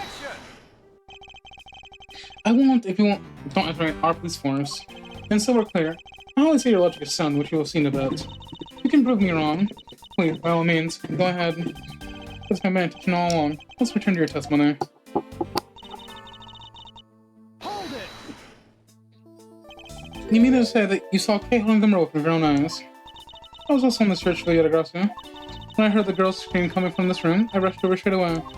When I arrived, I saw the girl standing there motionless with the knife in her hands. But I already told you, I came in here because I was early at the Yatagarasu. The suspicious person that I saw came into this room. When I entered, it was pitch dark. I felt something by my foot on the floor, so I turned the lights on, and then... You found out it was the murder weapon at your feet. How many times have I tell you? We can't trust the words of a suspect. The only thing you'll accept as evidence, is it? That's the only acceptable way to counter an agent at Interpol at the scene of the crime. Mr. Edgeworth, do you have some kind of evidence that can prove me innocent? I think I do. Because there's one piece of evidence I found a bit interesting. Hold it! Ask that you please refrain from speculation. There's a sound hypothesis that diverges from the evidence. There's no room for debate. Miles Edgeworth, The ungraceful loss will not be tolerated by my subordinate. Now rebut your policies of factual logic. Otherwise, we'll wish investigation 4. Yes, you're correct. Thank you. Helping a subordinate with advice is the job for any good superior. She seems to be rather enjoying herself, but she is correct nonetheless. Agent Sina, please continue testimony.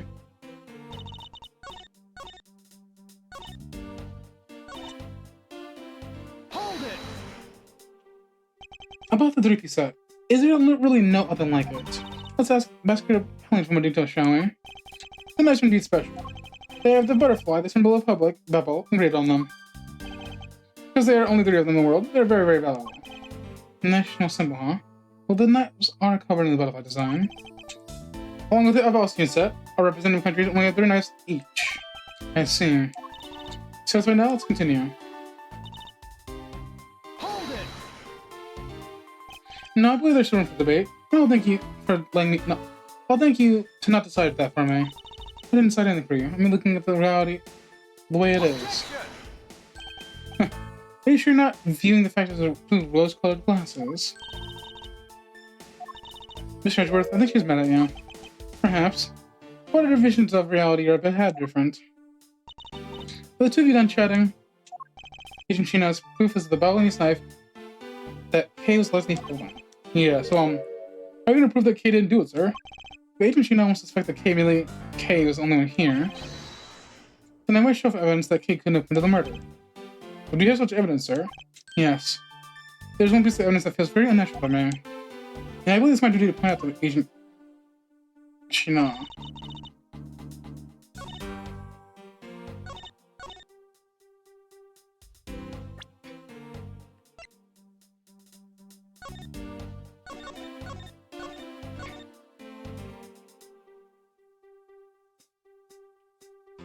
Paper and ink.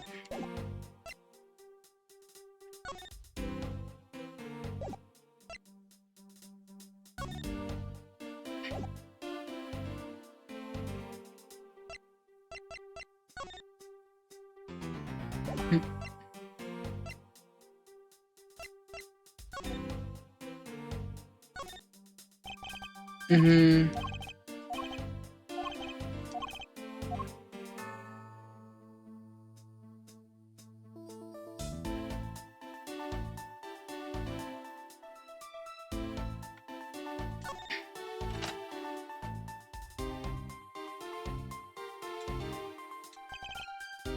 Mm-hmm.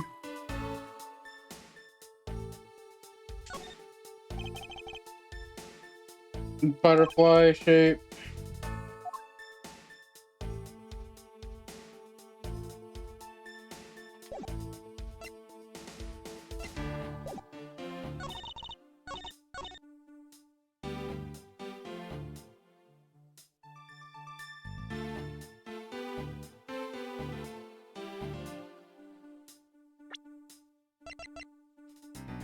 Objection! Yep.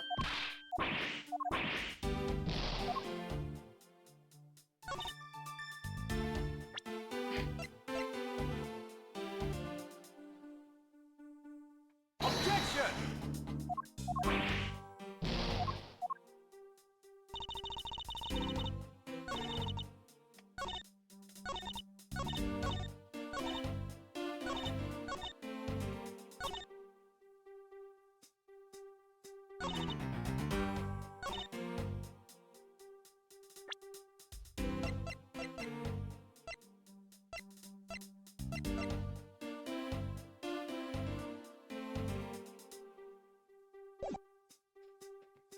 Hmm.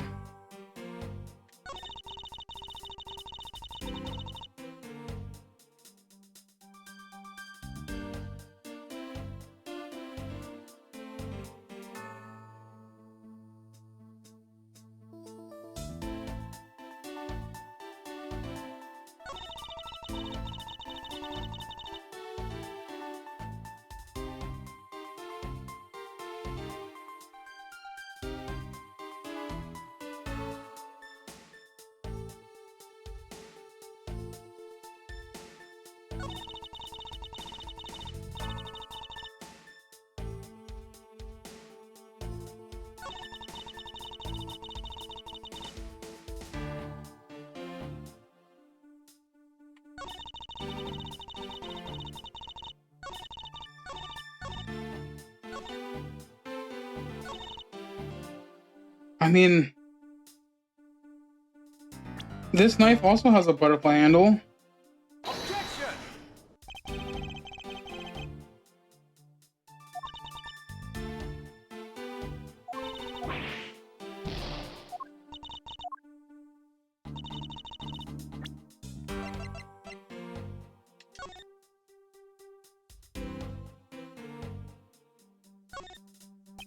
It's a butterfly, yeah.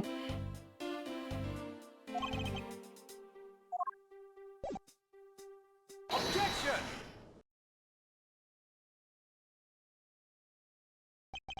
So no one with a knife. Our murder weapon was a knife with a butterfly on. But is that really the truth? What are you getting at? I'd like for you to take a look at this. There is a blood on the blade, and yet there's not a speck of blood in the handle. This signifies that at the time of the crime, a different handle was attached to this blade.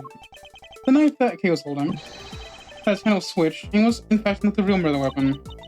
It wasn't the real murder weapon. This knife can be taken apart. Shall we get it a go?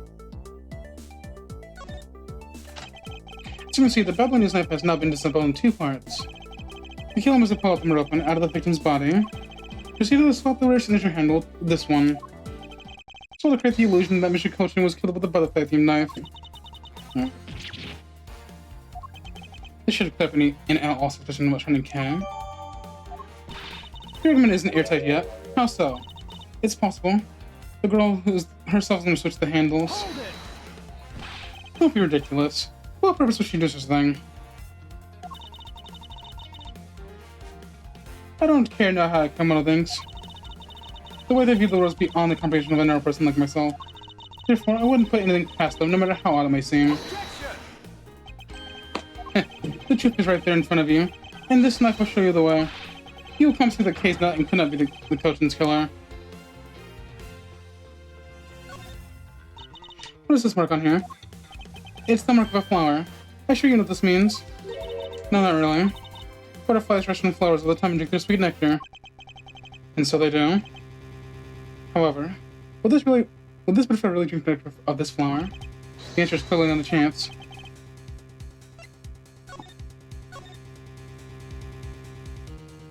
Huh. That's the kingdom of Albast. Take that! Can't be serious. It appears that you made the connection. The flower on this blade is designed after a certain country's national symbol. That's right. The kingdom of Albast. In other words, this blade is from one of the Albast's ornamental knives. This part of the knife handle has Babylon's national symbol of the butterfly on it. Therefore, it is undeniable Babylonese in origin. But as we both know, you can't kill someone with just the blade knife handle. Incidentally, when exactly did the murder occur again, Agent Shina? After the fire had broken out. That's right. He entered the Babylonese embassy after the fire had taken place. Furthermore, she had not been to the Albastian side of the building before then. On top of that, not a single person passed between the two countries during the fire.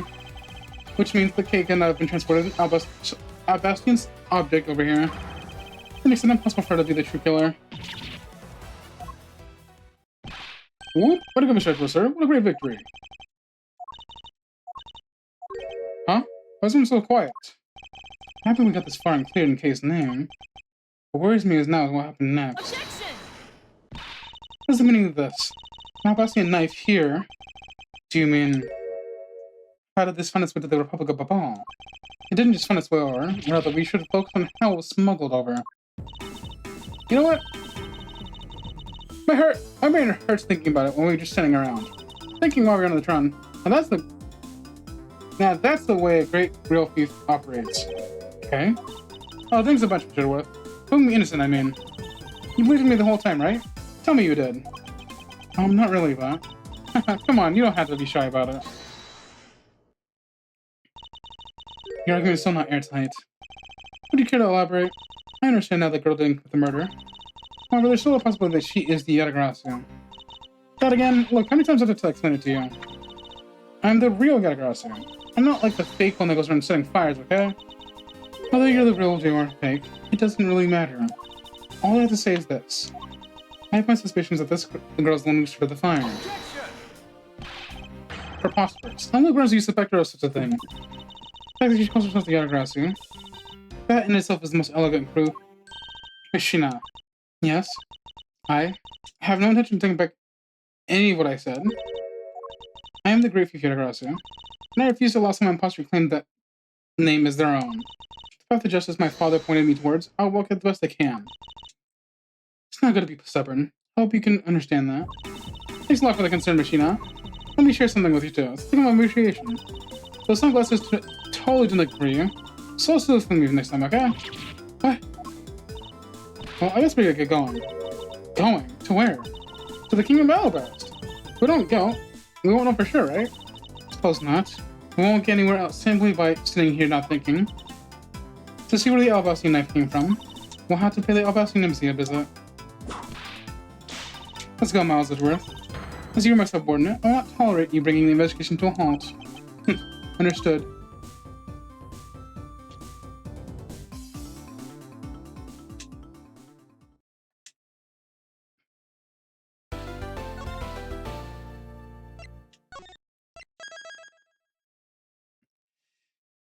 I think that is a perfect time to end, because the next time we play, we should end it. Alright, let's see here.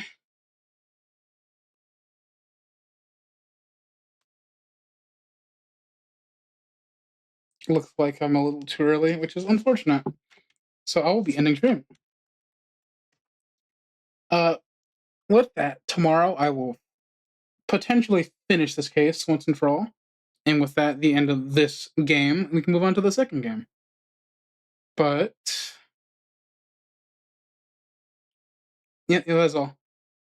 So I hope everyone here has a good night, good day. I hope whoever is watching this, if it's a VOD, that you enjoyed watching and you continue to watch the series. You know what? I will see you all next time. Bye bye.